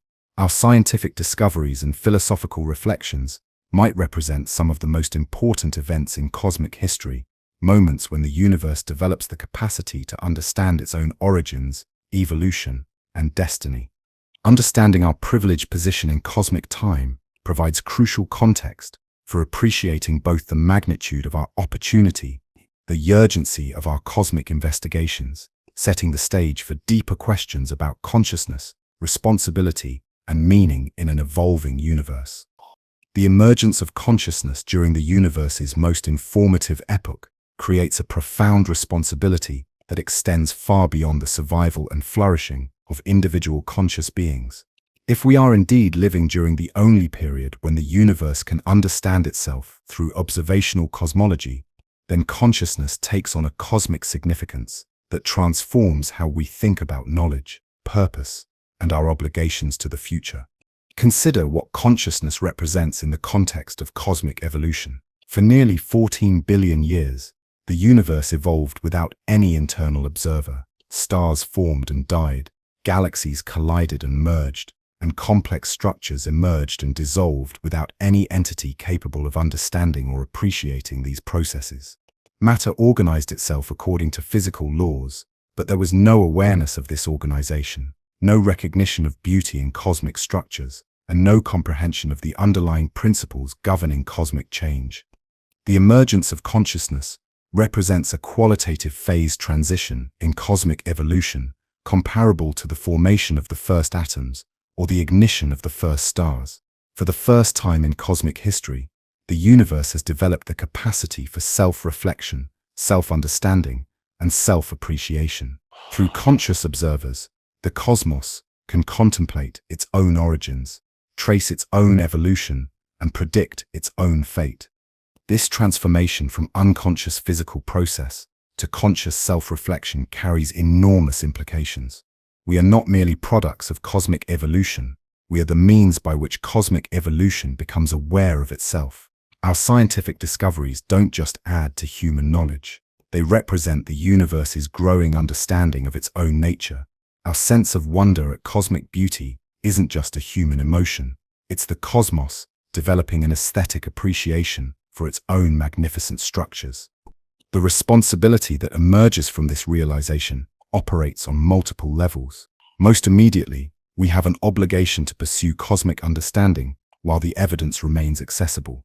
Every day that passes without observational cosmology, every night that telescopes remain unused, and every opportunity for discovery that we fail to pursue represents a potential loss of information that might never be recoverable. We are racing against cosmic expansion, which is steadily erasing the evidence of cosmic origins and evolution. Our current generation of astronomers and cosmologists carries a particularly heavy burden. They are potentially the last humans who will have access to the full range of observational evidence about cosmic origins. The cosmic microwave background, the distant galaxies that reveal cosmic expansion history, and the large-scale structure that traces dark matter distribution are all gradually fading from observability. Future scientists will inherit a universe that appears much more static and provides far fewer clues about cosmic evolution. But the responsibility extends beyond just gathering observational data. We also have an obligation to preserve and transmit cosmic knowledge to future generations. The discoveries we make about cosmic origins, the theoretical frameworks we develop to understand cosmic evolution, and the philosophical insights we gain from contemplating our place in the cosmos represent a form of cosmic heritage that must be carefully maintained. This preservation challenge becomes particularly acute when we consider the timescales of cosmic evolution. Human civilizations rise and fall on timescales of centuries to millennia, but cosmic evolution unfolds over billions and trillions of years. How do we ensure that cosmic knowledge survives the inevitable changes in human society, technology, and potentially even biology that will occur over such vast periods? The question of cosmic responsibility also extends to how we use the knowledge we gain. Understanding cosmic evolution provides us with unprecedented perspective on humanity's place in space and time, the rarity and preciousness of complexity and consciousness, and the temporary nature of the conditions that make our existence possible. This knowledge should inform how we treat our planet, our species, and the remarkable phenomenon of consciousness itself. Some philosophers and scientists have argued that consciousness might have a more active role to play in cosmic evolution than merely understanding it. If conscious beings can manipulate matter and energy in ways that locally reverse entropy increase, as life already does through metabolism and reproduction, then perhaps sufficiently advanced consciousness could influence cosmic evolution on larger scales.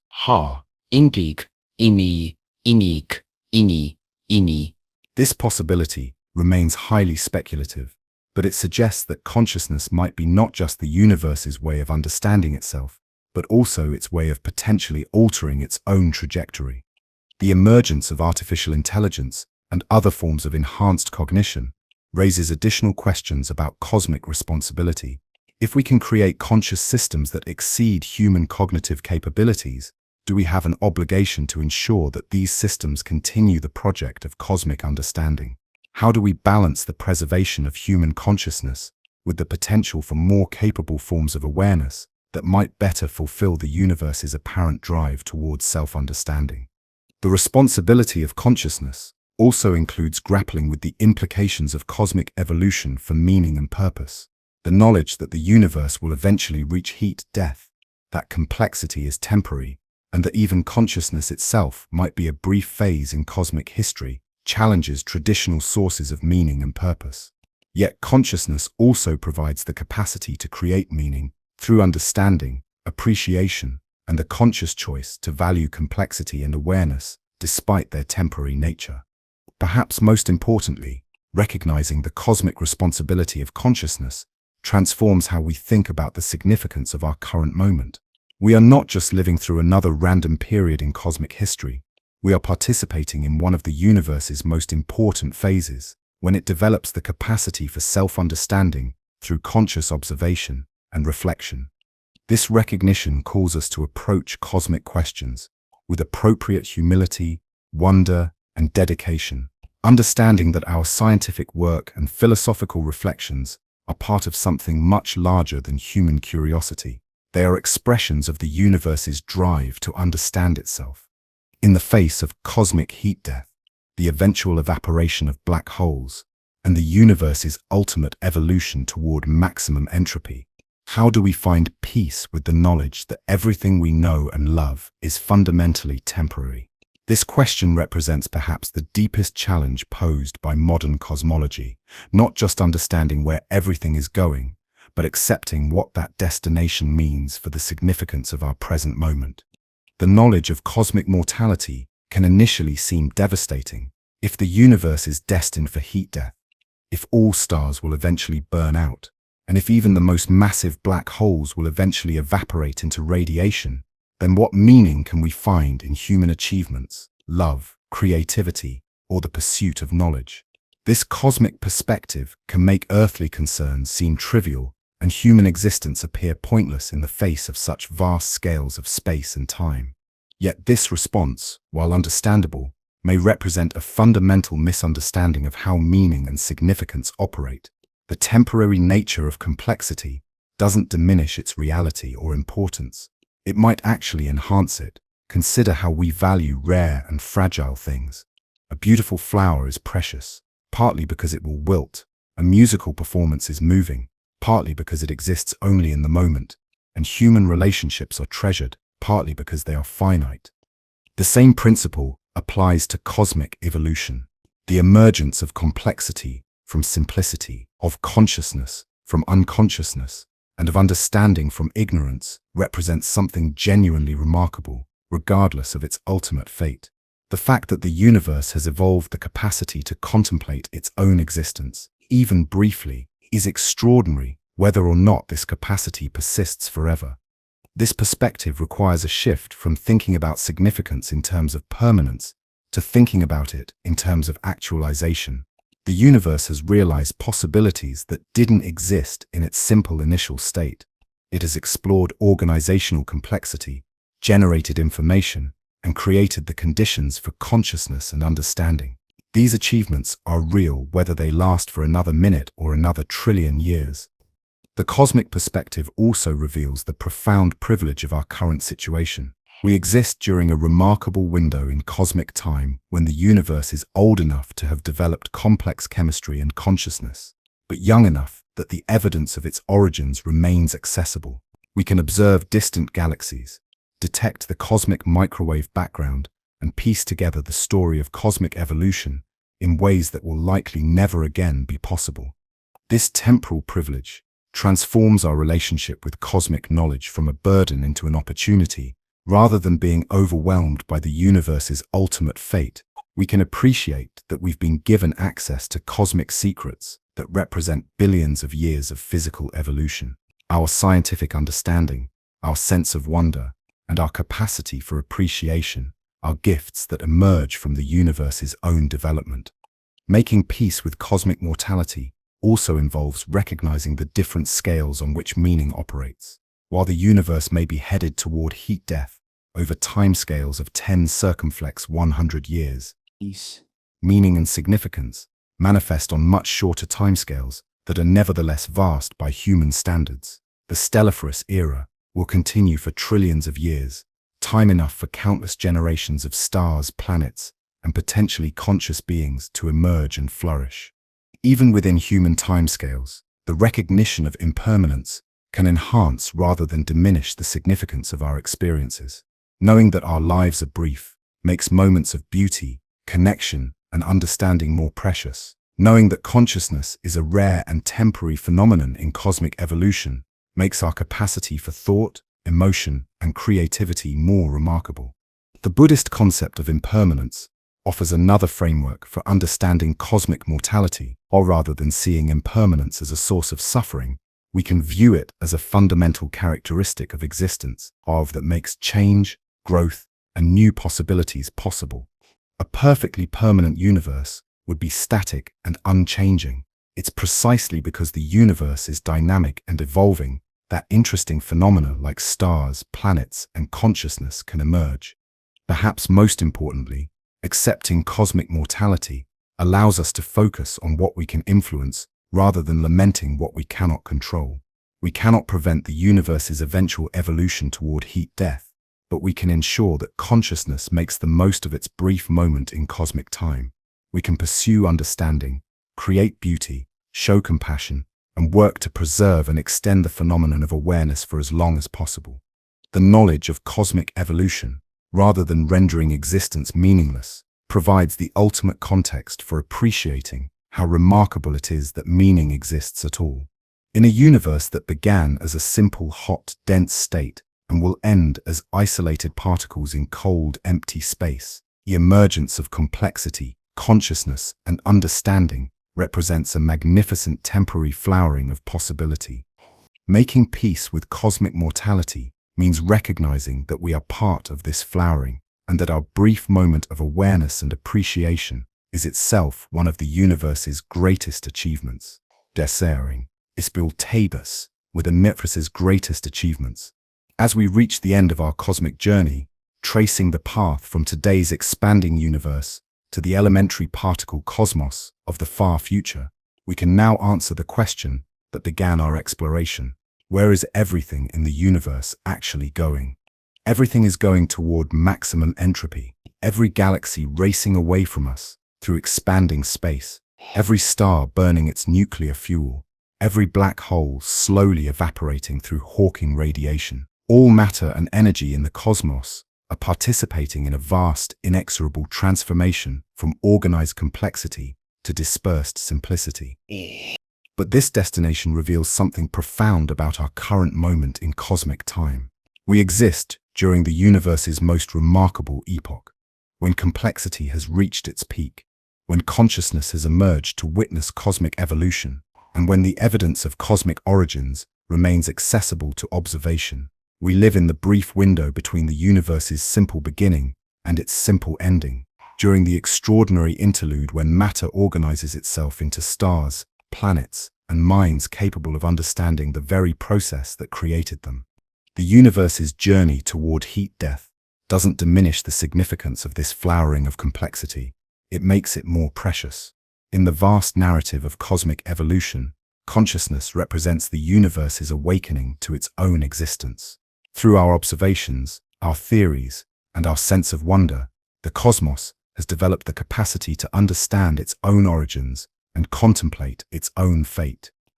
This recognition transforms us from cosmic accidents into cosmic participants. We are not just products of the universe's evolution, we are the means by which it understands itself. Our brief moment of awareness in the cosmic timeline may represent one of the most significant events in the history of existence, the emergence of consciousness capable of grasping the full scope of cosmic evolution from Big Bang to heat death. The knowledge that everything is temporary doesn't make it meaningless. It makes our current moment infinitely precious, a cosmic instant when the universe becomes aware of its own magnificent journey through space and time. Think about this. Right now, as you contemplate the universe's ultimate destiny, you're participating in one of the most extraordinary events in cosmic history. Consciousness reflecting on the very process that created it. What questions does this cosmic perspective raise for you about meaning, purpose, and our responsibility as conscious observers? If this journey through cosmic evolution has expanded your perspective on our place in the universe, I'd be grateful if you'd share it by hitting the like button. Your support helps these cosmic stories reach other curious minds who are ready to grapple with the deepest questions about existence. The universe's story doesn't end with heat death. There are countless other cosmic mysteries waiting to be explored. Whether you're drawn to the enigma of dark matter, the puzzle of quantum gravity, or the search for life beyond Earth, click here to continue your cosmic education with our complete collection of space documentaries. The quest for understanding never truly ends, and every video is another step deeper into the magnificent mystery of existence itself.